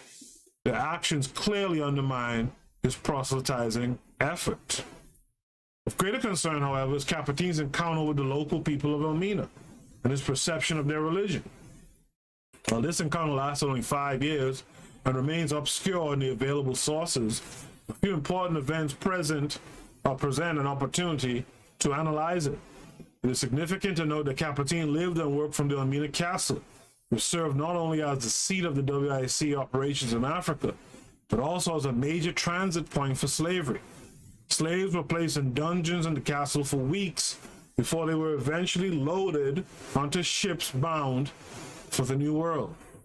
Despite the well-known fact that slavery was present in the Elmina region before the introduction of the Atlantic slave trade, it is necessary to ask what his association with the WIC and the castle meant to the Africans. How, in fact, some of that dynamic played out will become clear in what follows. That brings us to a section called Kaptein's Pro-Slavery Christianity. Let's check in with the chat room.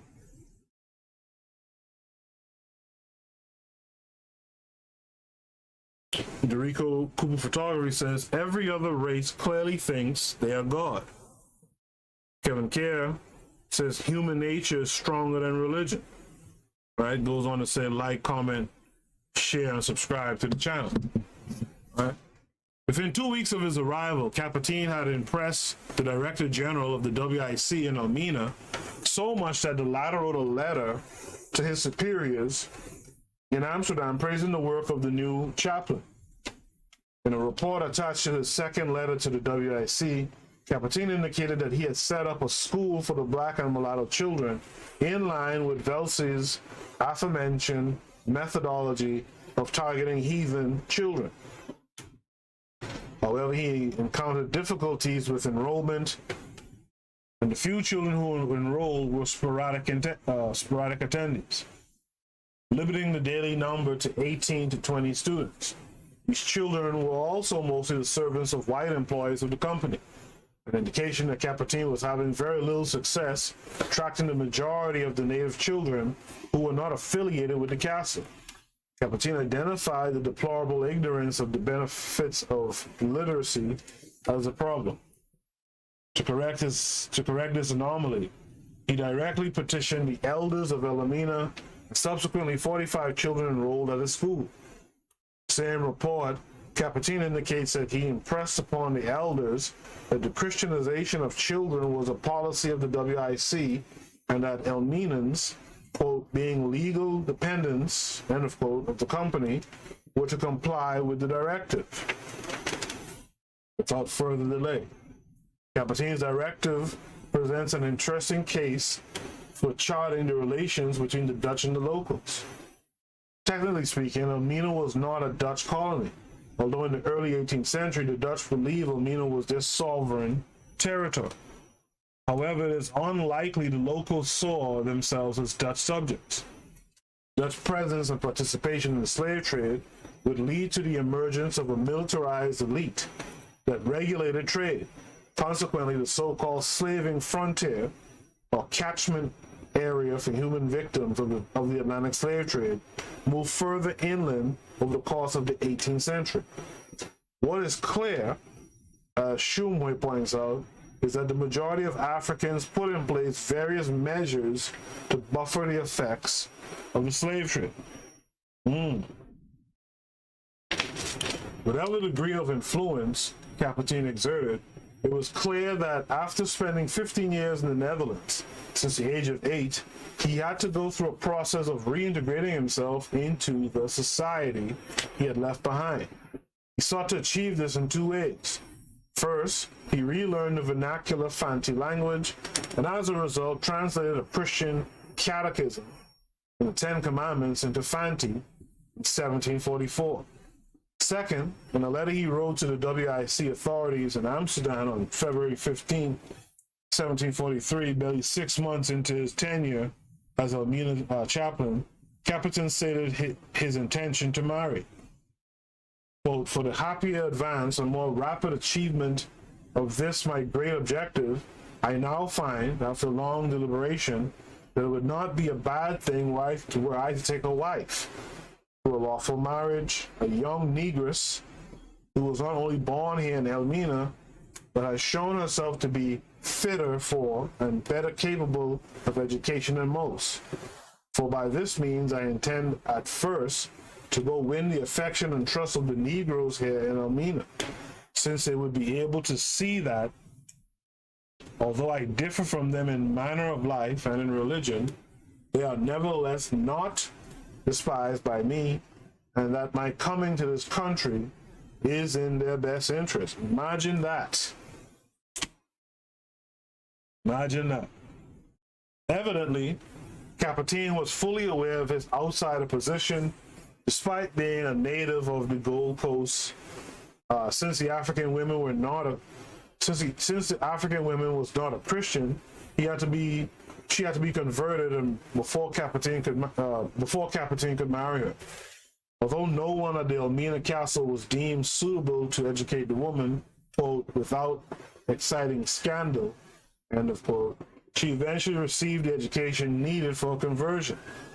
The African woman was nearing conversion. Capertine, in a subsequent letter to the WIC, reiterated his desire to go ahead with his plan. It is revealing that the WIC never responded to Capertine's earlier letters or missionary report until he indicated his readiness to go ahead with his proposed marriage to the African woman. The WIC's response came in the person of Antonia Ginderdros, a Dutch woman from The Hague, who was sent to Elmina to be married to Capertine without prior notice to him. Whether Capertine knew Antonia from his time in The Hague is unclear. Regardless, they married on October 3rd, 1745. Why do you guys think they sent this Dutch woman? Why do you guys think they sent this Dutch woman?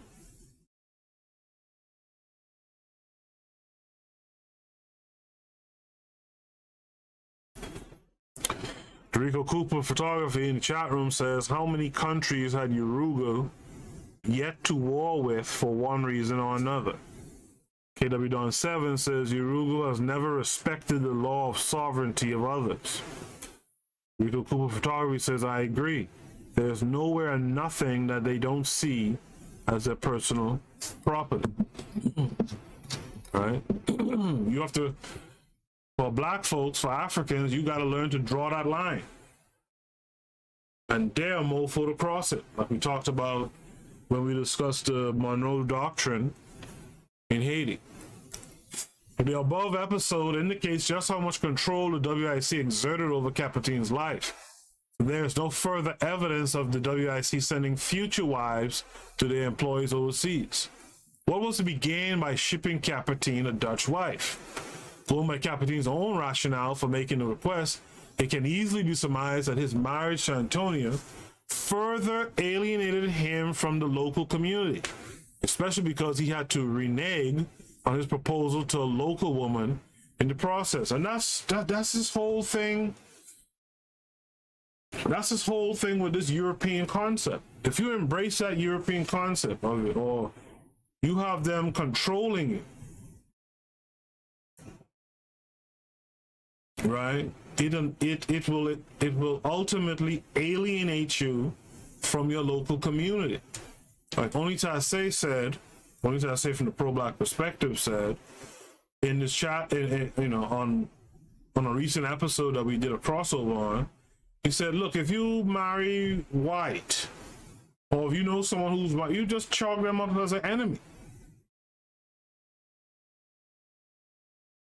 Right? Because they're now removed from their community now. They're not really concerned with community issues. And if they are concerned with community issues, they come at it with a white-minded type of solution. A lot of finger wagging and talking down to.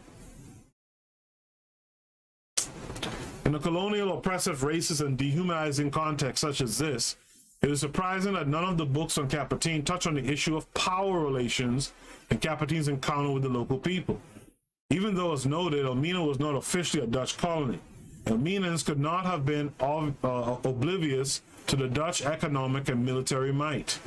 The relationship between the people of Elmina and the WIC was not always cordial or mutual, although H.M. Feinberg, Uish, has rightfully noted that the Dutch had little control over Elmina and its surrounding areas.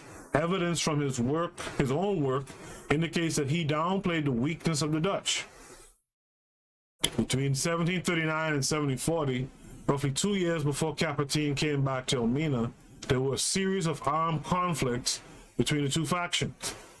The WIC attacked and destroyed large parts of Elmina, leaving 427 people dead and 13 seriously wounded. The terrorism of the WIC could not have engendered anything but widespread animosity and fear toward it, and all afflicted with it in his capacity as the second highest ranking official of the WIC. Capetin's potential to visit terror on the locals could not have been lost on them. As the headquarters of the WIC, coupled with its imposing acceptance, the Elmina Castle was a symbol of enormous power. You know, you've heard it before, you've heard Dr. John Henry Clark say it and others. Then they start pushing out, this is the first black person to do this, the first black person to do that, first black person in this company or in this role or whatever. You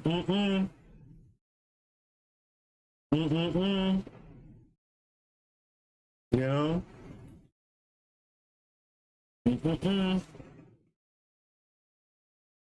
Look at that person with some distrust. That's all I'm saying.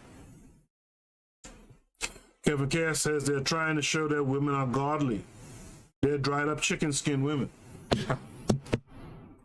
Another issue also played a role in the people's perception of Caputin. Race. It is noteworthy that many of the prominent Elmenian wholesale dealers in slaves were mulattoes.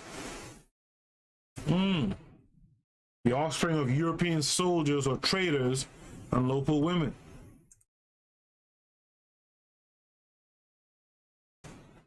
Many of these people eventually became so rich that some of them are believed to have loaned money to the director of the Elmina Castle when for some reason, quote, communications with the mother country broke down and salaries could no longer be paid, end of quote.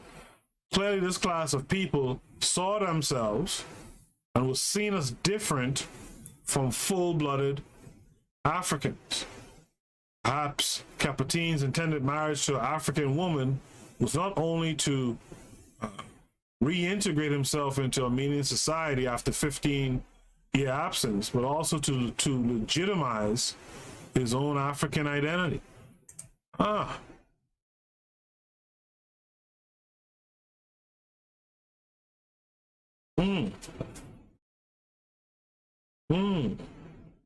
That's an interesting thought, right? When you marry a black person, as a black person, you legitimize your own black identity or your own African identity. You legitimize it by, in terms of getting married, by saying that this person, these people, right, of this gender are worthy.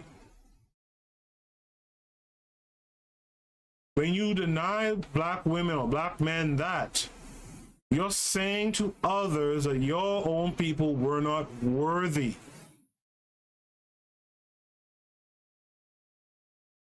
As a black person, as someone of African descent, when they do it and they marry a black person, they're saying that they're dominating.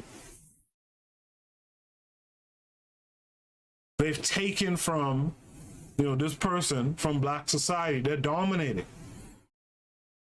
But y'all don't want to hear that, though. Irrespective of the fact that people of Elmina partook in the Atlantic slave trade, Caputin's association with the WIC was symbolically powerful, and it is their very link, I argue, that partly derailed his missionary efforts. Although a lot of material on Caputin has been lost, the available sources indicate his missionary efforts did not yield much. His plan to build a boarding school at Elmina for the purpose of removing the children from their heathen world never materialized. Besides the aforementioned plausible causes of his apparent failure, a few other circumstances shed some light. During his 5-year chaplaincy at the Elmina Castle, Caputin incurred a rather large amount of debt.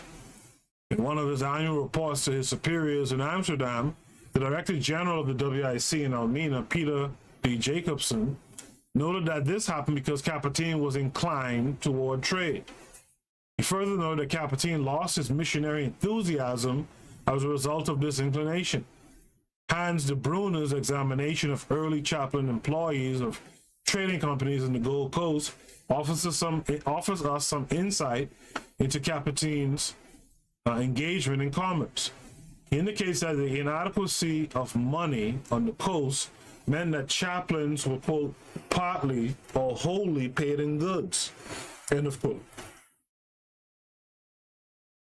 Sorry. He further cites the example of Reverend Train, a Moravian chaplain at the Christianborg Castle in Accra, who complained, quote, I have to take my salary in goods, and yet I am not allowed to trade, end of quote. So even though Caputin's official salary was pegged at 100 guilders a month, it was drastically devalued after he was partly paid in goods.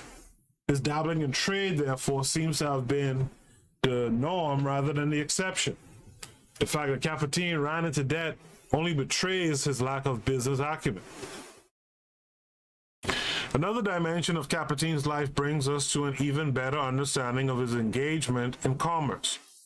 In one of his letters to the WIC, Caputin laments the non-payment of his salary for a while.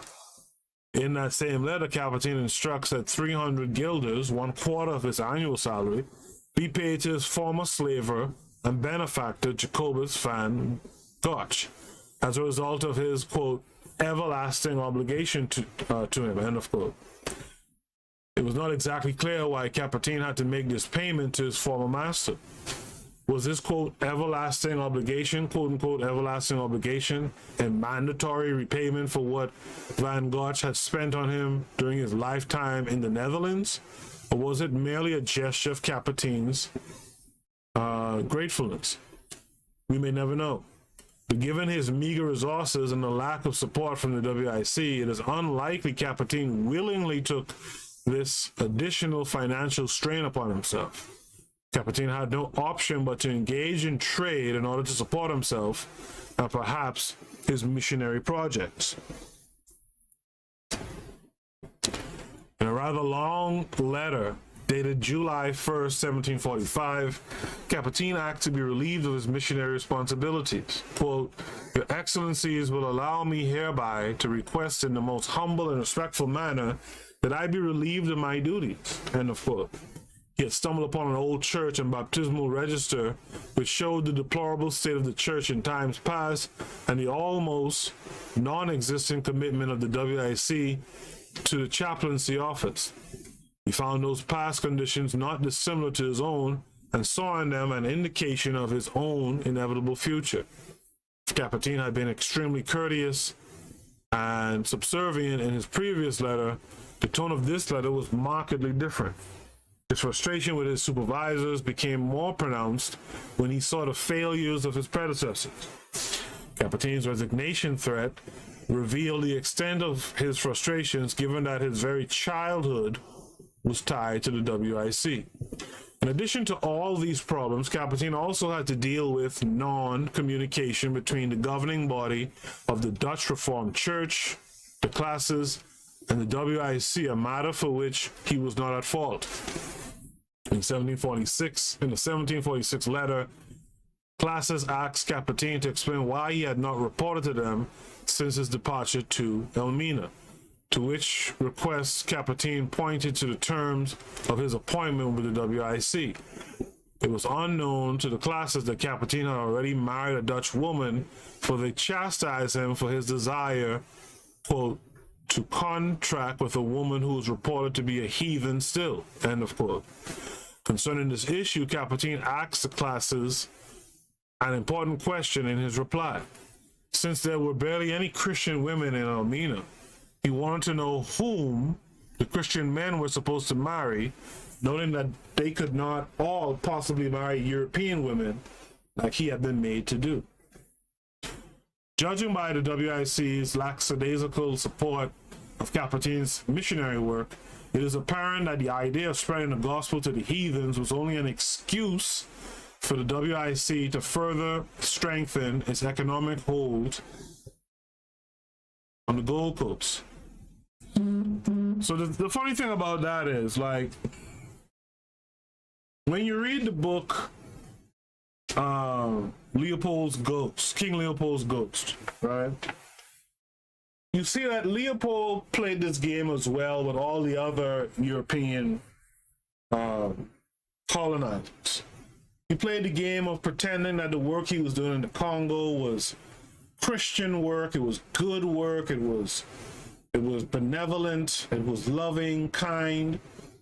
But really, behind the scene, he was brutalizing Africans in the Congo. Right? So it stands to reason, right, that clearly, and that book, basically says it too, that clearly people knew what Leopold was doing. And they all pretended that it was the rules that he said it was. Right? But people knew what was going on. Right? So that's why when John Henry Clark says we have no friends, we have no friends. And you shouldn't be looking for none anyway either. These folks know what's going on. They play dumb. In the chat room, KW Don 7 says Yoruba has always weaponized miscegenation against African people. It was never a love is love foolishness that African people parrot. African folks, boy, black folks push this love is love thing. You know what's the other thing black folks push too? And I'm going to step on a corner or two here, right? Because I know some folks who say this. This idea that, you know, black dudes or black women weren't giving me a chance. Black dudes or black women weren't giving me a chance, but this white folk gave me a chance. What do you guys say in response to that statement? Right? What do you guys say in response to that statement? Because I have a very close loved one to me who's in that situation. And you know, I wasn't there when he was pushing up on black women, so I don't know what his game was like when he pushed up on them. I don't know what it was, right? But I'll tell you this: the white woman who gave him a chance, I firmly believe, she saw where he was going in life. Right? She saw where he was going, and he did go there. He's a successful person. And she benefits from his determination, his success. But what has been your experience with this phenomenon? What do you say to black folks who have told you, if indeed you've encountered such folks, what do you say to those folks who told you, like, yo, man, black chicks wasn't giving me a chance, or black guys weren't giving me a chance? And here comes this white guy, he gave me a chance. And Zuluism says only black people who can say slavery, rape, murder, pillage was part of God's plan. Unfortunately, this was lost on Capitan, who truly believed that it was the company's objective to spread Christianity. It was not the WIC's intention to embark on a civilizing mission that included Christianizing Africans. This is born out of the fact that trading companies recorded negligible successes in spreading the Christian gospel wherever they went. Anytime these mofos come and tell you about, thank God that for slavery else you'd be worshiping a tree, you tell them, hey, these guys didn't really care about Christianizing you, and you could tell from their success rate. This is because trade and profits were first and conversion an afterthought. Fortunately, Capitan bought into the facade and became the pawn of the WIC.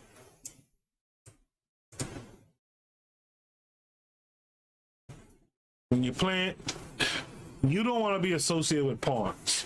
Let's just put it like that. It is notable that unlike Capitan, the previous Amina Castle explains where chaplains were primarily responsible for ministering to the WIC European workers. The WIC tasked Capitan with the conversion of the Africans, not necessarily because he was one of them, but because they understood he was not going to condemn slavery. After all, who was better qualified, as it were, to keep the peace than an African ex-slave turned missionary, reputed for claiming history was compatible with Christian teachings? And that's what you whole-ass ministers out here look like to me right now. This is what you guys look like to me right now. Who's better qualified than you whole-ass dudes, right, to help keep the peace, right, than a descendant of someone who had been enslaved, right? And you guys are reading from the book and teaching from this book, right, that clearly isn't compatible with Christian teachers, but you pull it off. This is how you guys look to me. Capitan's untimely death in 17... Untimely? That can be debated.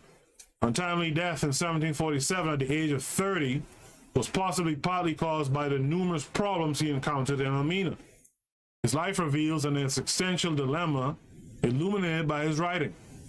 Despite the illegality of slavery in the Netherlands at the time of Kapateen's arrival, the reality of his putative freedom must be questioned given the circumstances surrounding his stay and education in the country.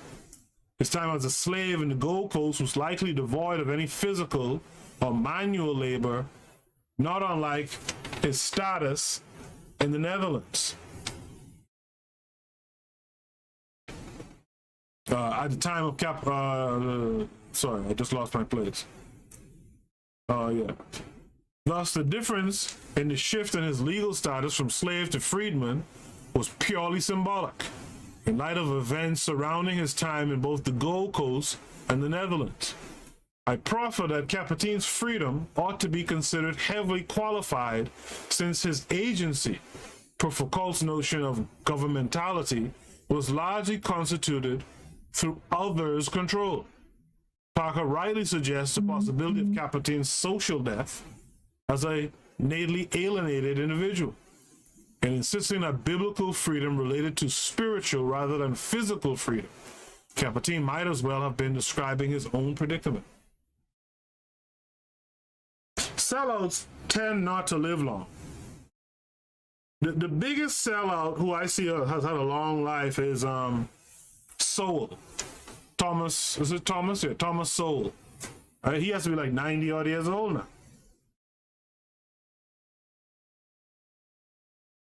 Right? He is the biggest long-lasting sellout that I could think of. Right? His aforementioned experiences on Mina clearly attest to this idea. His frustration at the neglect of his employers to see him drift into exploring business opportunities. His death at the fairly youthful age of 30 and the absence of a marked grave has led to the speculation that Kapateen must have committed suicide.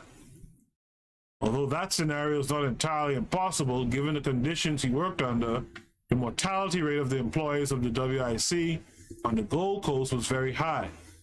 Kapateen's death may well have been of natural causes. This brings us to the conclusion. What do you guys think of Kapateen's death? Do you think the burden was too heavy of being a sellout and he offed himself? Or do you think he was too involved in that religion to off himself? And instead, the quote-unquote good Lord took his dumb ass home.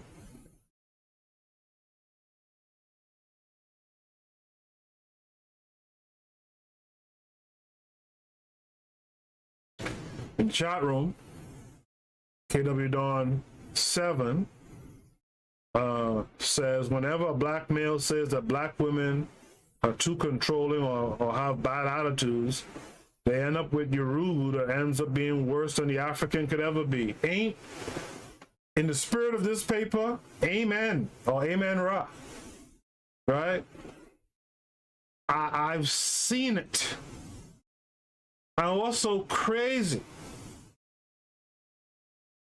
The shit black folks put up with when they marry white. They would never put up with that shit if they had married black.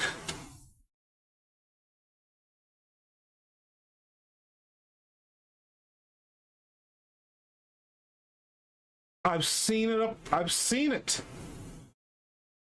The stuff that black folks would put up with when they marry white, they wouldn't put up with half of that shit if they married black. Zuluism says, I don't argue with traitors. It's not about arguing per se, it's just about what are your thoughts about that statement?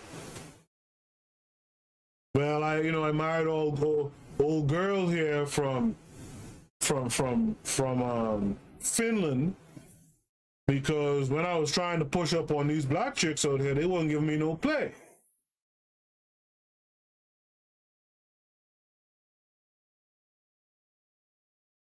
How do you respond to that? Because that's a common excuse. You hear from black guys, you hear from black women too. Oh, this white guy was so nice to me.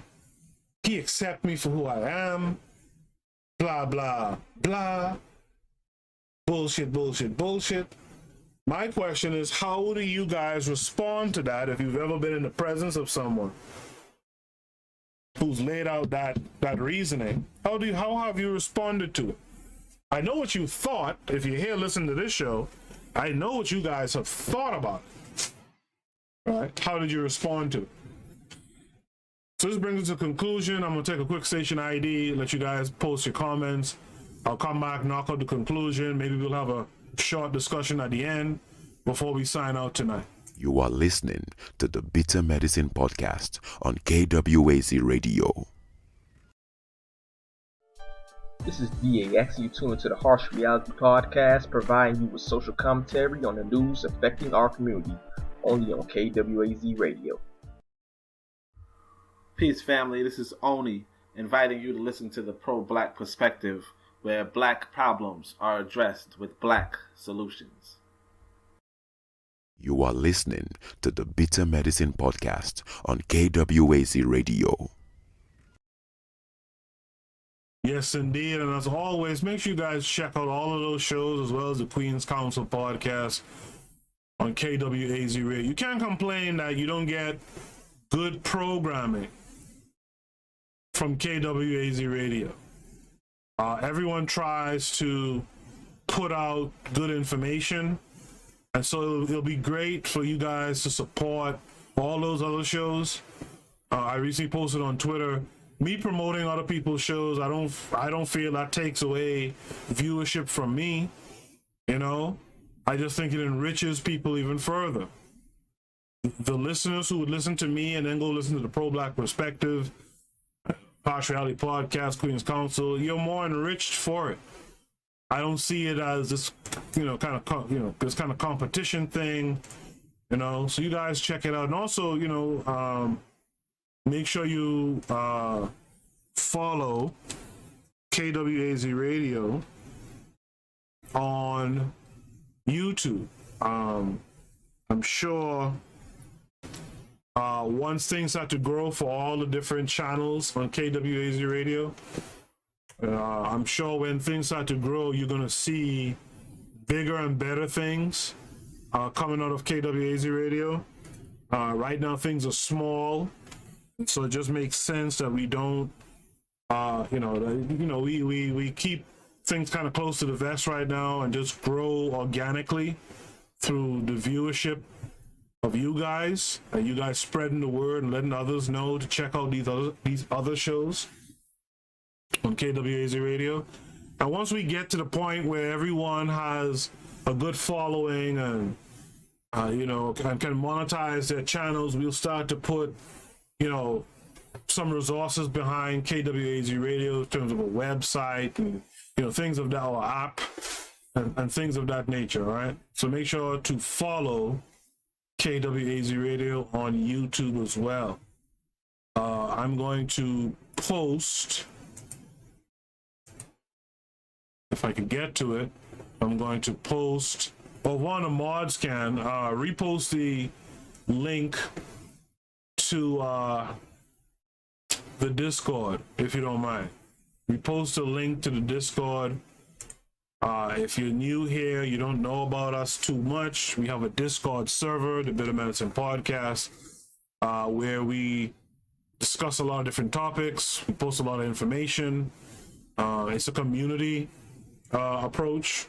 It's not just me pushing the narrative. It's other people like Dorico, Cooper Photography, Kevin Care 42.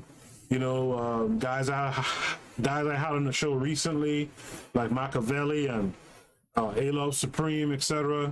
Those guys are putting up information. They're sharing their libraries, their Google Drives. Head on there and check it out.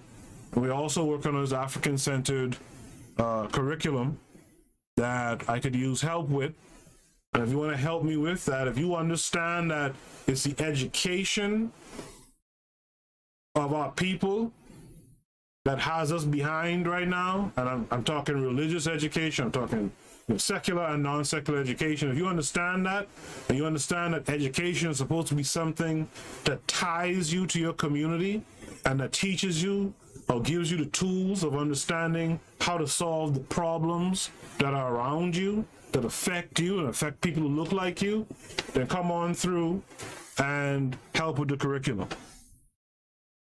Okay? Come on through, help with the curriculum.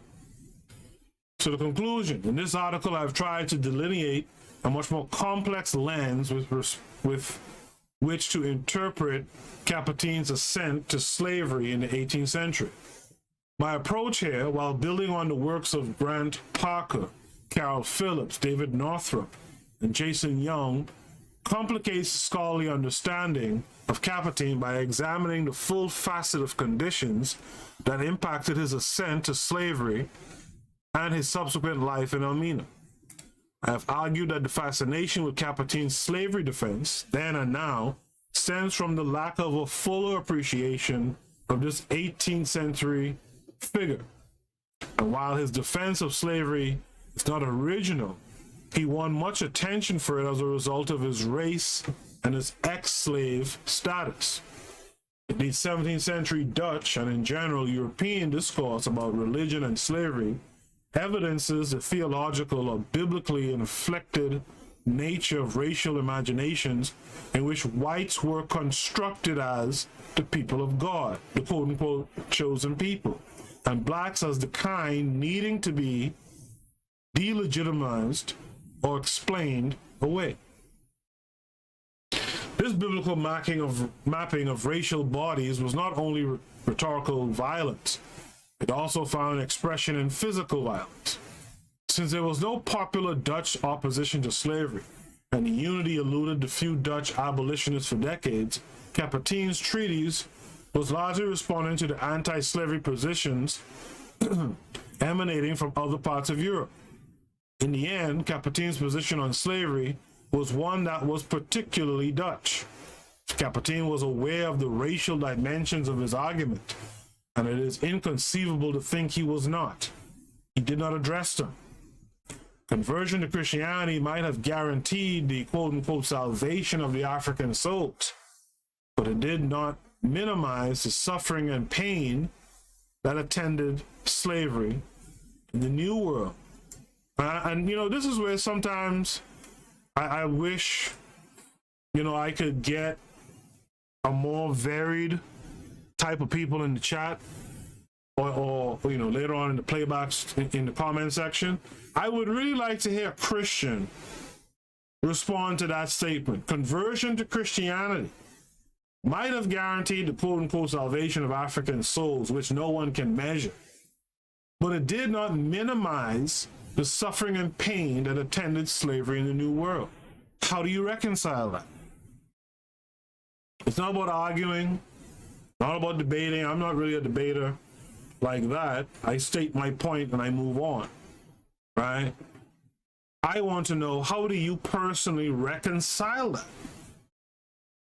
Speaking of U.S. colonialism, Jason Young has pointed out, quote, the very idea of race, so crucial in the development of national identities in the mother country and in their extension in the colony, was based on notions of racial difference inherited from the pre-modern era.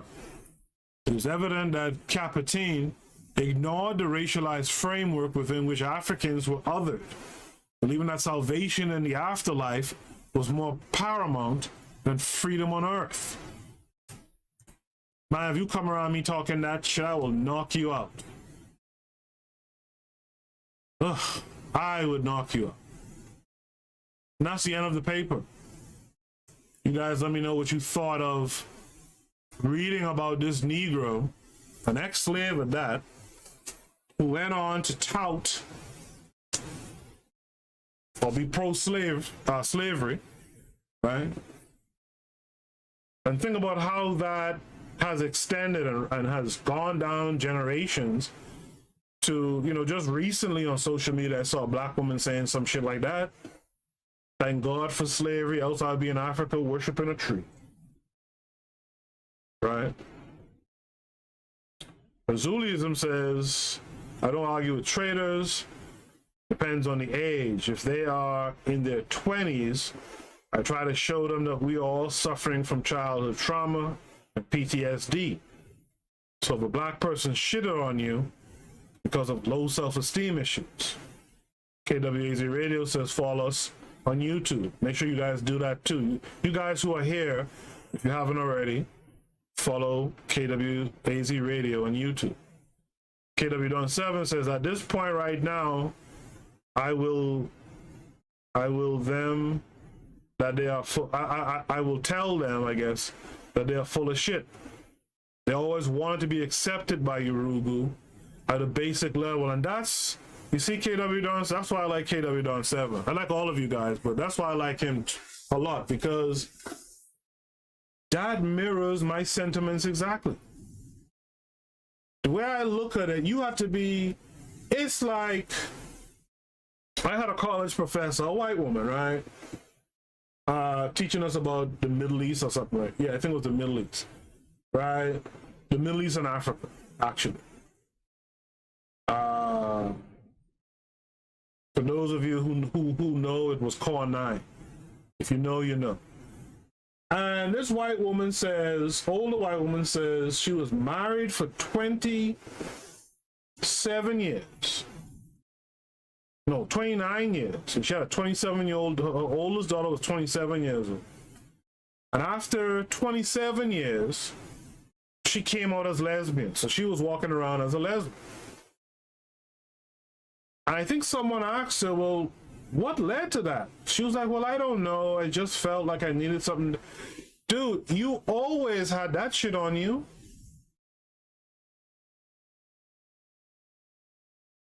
You always had some questionable thoughts, right? On a basic level, like KW Don 7 says, you always had something going on there. But I digress. Erzulism says if they're in their 40s, I keep it moving. I don't waste time with traders. Erzulism says to KW Don 7, facts. Erzulism goes on to say low self-esteem fucks. And Kevin Kerr reposted the Discord link. So, you know, what did you guys think of the paper? What did you guys think of this ex-slave who worked for the Dutch in Elmina Castle? And what do you think of, really importantly, I'm curious to know, what do you guys think in your heart of hearts? Like, what resonates with you right now? What do you think was the cause of his death? What do you think was the cause of his death? In the chat room, KW Don 7 says, it is straight black love or stay single. And I echo that sentiment. And let me answer one of the questions I asked myself. I asked you guys this question. Let me answer the question. I don't really care about the age so much. I'm going to tell you the fact if you're 20. I'm going to tell you the fact if you're 40. I'm going to tell you the fact if you're 60. I don't care. But when that comes up, my thoughts and my statements tend to be, were you pushing up on black folks? How do I put this without sounding like an asshole here? But were you pushing up on black folks that were in your zone? Listen, each of us here, each of us as individuals have zones. And, me and say Erzulism we might share a zone in terms of, the kind of women that we're attracted to, that we attract. We might share that zone as two separate individuals. We may share that zone. Me and Kevin Kerr might have a slightly different zone. Kevin Kerr 42 might be able to pull better chicks than me. I'm just gonna keep it real. For whatever, physical and interpersonal reasons there are. But the reality of it is, if you cast your net in your zone, you're going to get something. If you're casting your net outside of your zone, especially you know, in the upper part or outside of the upper part of your zone, you're going to suffer. You ain't going to catch nothing. You won't eat. Literally and figuratively, you won't. Right? And so that's the question I would really ask them. Dude, what were you fishing for? If you look like, and this is no disrespect to the brother or African people, if you look like the late Yaphet Kotto, and you all here trying to holler at Halle Berry, for example, or Beyonce, or Rihanna, or whoever, you know, right? If you're trying to haul out one of them and you look like Yaphet Kotto, or Phase On Love or something like that, you know, aside from having some money to your name, it may be a dry day. So that's why I tend to tell and say about these folks, like, a lot of times that happens because y'all went fishing in the wrong water. Ain't nothing in that water for you. Because the reality of it is, and again, this has been my experience, is, you know, Kevin Kerr said something funny earlier. You know, when you look at the women, that these, all the men, in fact, both of them do poorly. Our women and our men pick some poor choices. When you look at the kind of folks they usually go and cupcake with, it's abysmal. And that's just keeping it real. In the chat room, after KW Don said it's straight black love or stay single, the Zuliism says to KW Don 7, 1,000,000%, or 10,000,000%. The Zuliism goes on to say, if I see this Negro in heaven, I'm burning heaven down, which is funny to me. Can you imagine you die and you go to heaven? Can you imagine you die, you go to heaven, you see this type of asshole in heaven? If heaven is, you know, if heaven was a thing. Can you imagine that?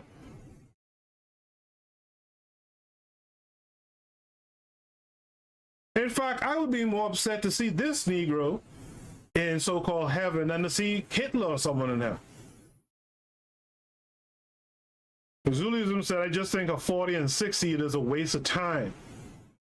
Here's the thing about that, Zulism. I get that as sentiment, but I also get that you're not trying to convert or convince them, but you're trying to plant that seed that convinces some of the people around them to come off of that coon shit that you're on.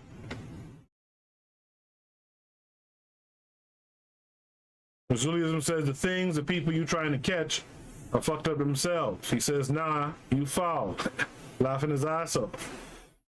It might be them, not you. So those people who you're trying to catch are self-hating fuck. Dorico Cooper Photography says, fish in a stocked pond with the ideal bait. Right? Let's cat. Dorico Cooper has helped me carry on that analogy. You go to a pond where you know there's thing for you.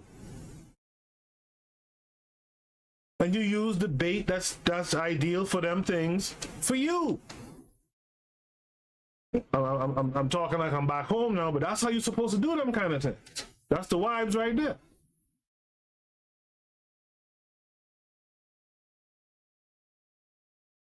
But if you going after things that you ain't gonna get, you can't turn around and say, well, black dudes didn't give me no love. This is what Serena them do. You know?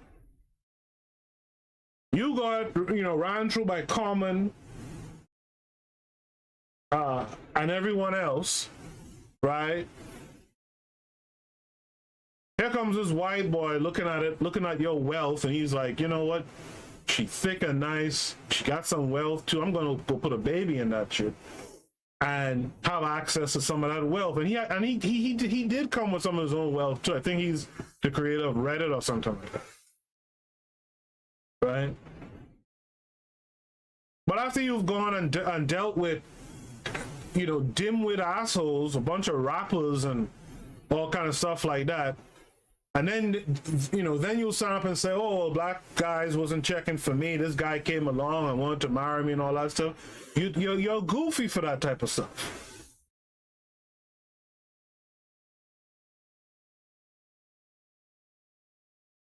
Anyway, I digress. It looks like when I start talking about this stuff, my numbers of people viewing right now dropped. So I guess I've offended the Yaphet Kodos of the world who were listening to the show. That said, all love and RIP to Yaphet Kodo. Phase on love. Much love to any black person. Let me shout out the folks who are here with me today. It's important that I do that. Erzuliism was in the room. Erzuliism, we gotta talk about the link so I could live stream your movie on the Discord. Probably Friday night if possible. Let's talk about that. So shout out to Erzuliism. Shout out to David Kofi Photography. Shout out to KW Dawn 7. Shout out to KWAZ Radio, of course. Shout out to Kevin Care 42. Shout out to NYC Beauties. And I'm missing someone, I think. Shout out to Black Excellence. Oh yeah, shout out to Teetums. Teetums shows up and then just disappears. I don't know if Teetums is still in the room. Teetums and Nkrumah. Not sure if he's still here. But I want to shout out everyone who was here. And I appreciate all of you. KW Dawn 7 says, whenever an African and Yoruba get together, the tragic arrangement ends, Yoruba ends up with the bag. That's absolutely correct. That's absolute, and those, they inevitably end tragically, right? They will inevitably end.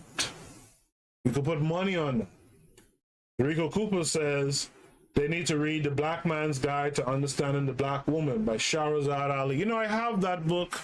You know, I've never read it. Again, as you could tell from this show, I'm off-put by Islamized Negroes, to be quite frank, and Christianized Negroes, and whatever else, you know, European religion Negro is, you know, there is. And so I have the book, and I've never read maybe past the first chapter. It's something that I might double back to in the future. You know, is that book, Dorico Cooper, just give me a preview, is that book heavily, you know, NOI type, you know, 5%er? Is that book heavy NOI 5%er, or you know, or even doctrinaire, Islamic? Kevin Care 42 says, look at Tom Joyner. His Muzungu friend took his show and kicked him out. Is that right? Rico Cooper says, wow, is that right? I didn't know that.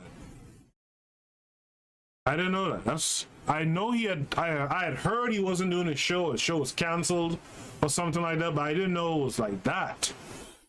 All right? But inevitably, that's what's going to happen.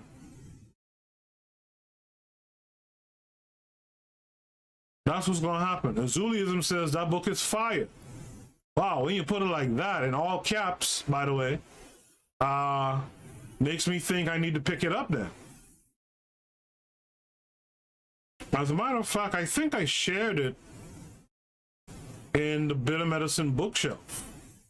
I think a copy of it might be there. I'll have to double check that. But again,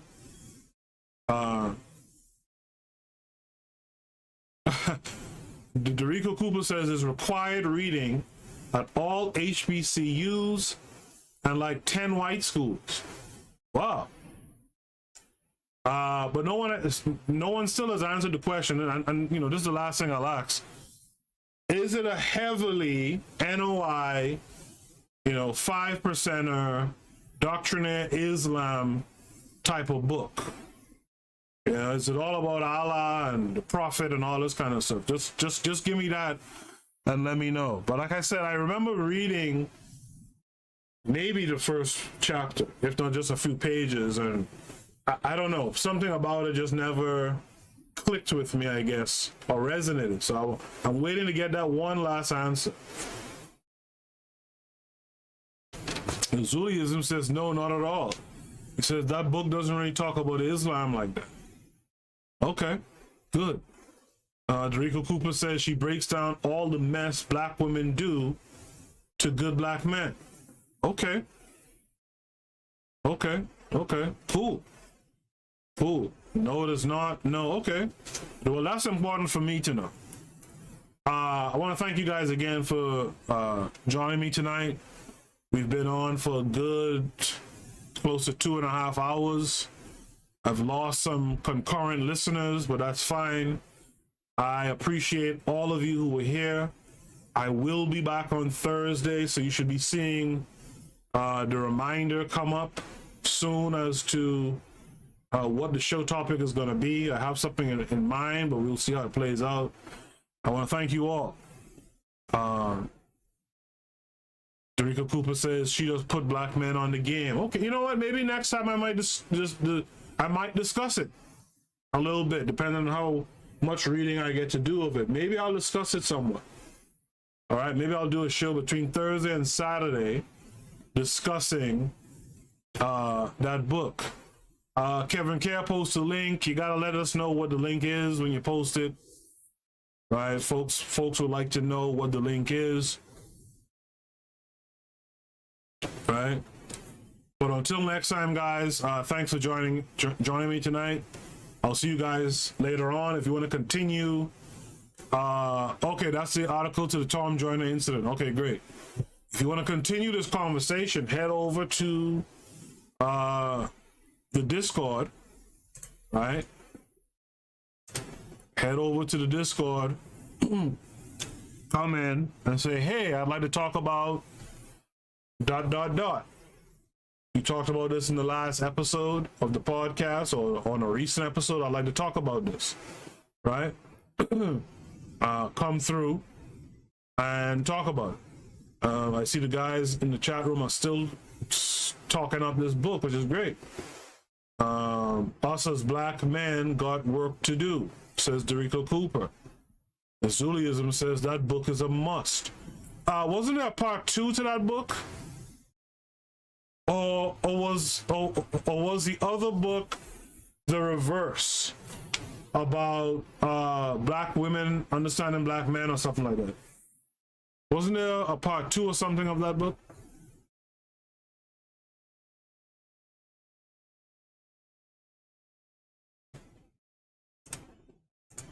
I could look it up too.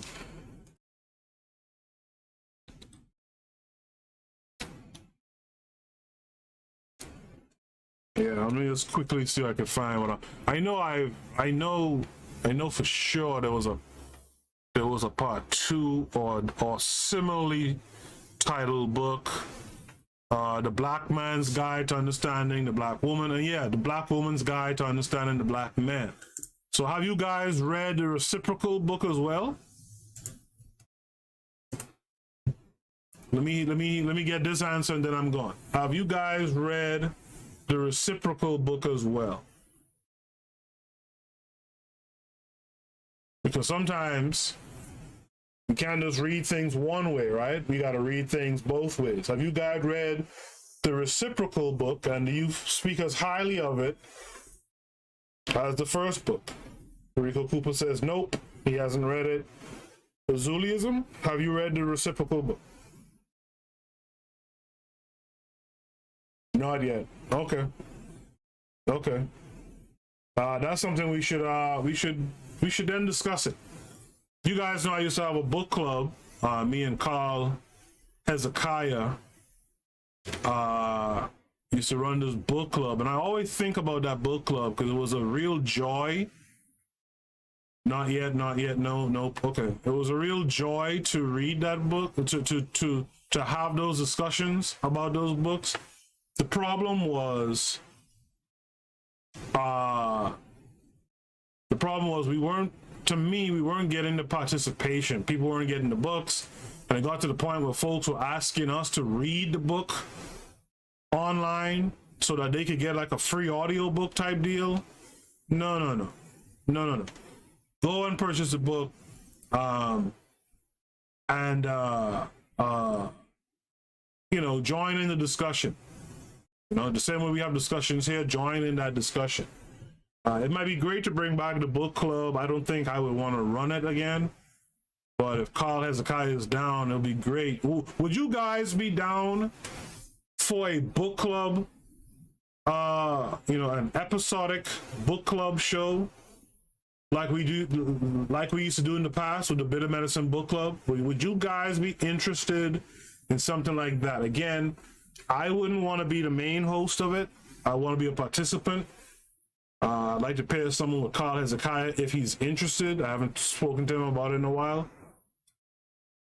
But would you guys be interested? Because the main thing about that kind of stuff is you have to have people who are also reading the book and also adding to the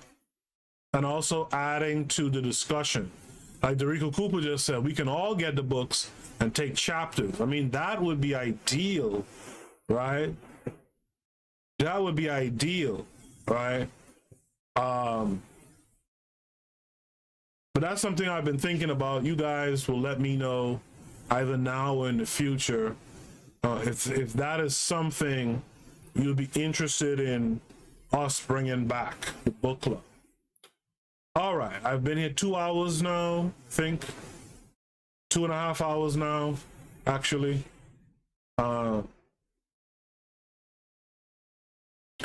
KW Don 7 says the YouTube channel Examine Info has certain African-centered books on audio. Yeah, that's right. You can go there and partake in what they have there. But for me, I was not interested in sitting down reading a book like Urugu, for example, just so someone who's not even going to be participant can just listen to the book being read for them.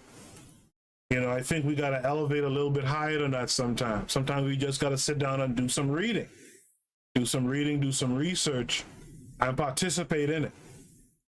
Anyway, good night to everyone. Peace to everyone. Azulism says, great job, bro. I appreciate you. I appreciate all of you guys. Until next time, which is Thursday, this has been the Bitter Medicine Podcast. Peace.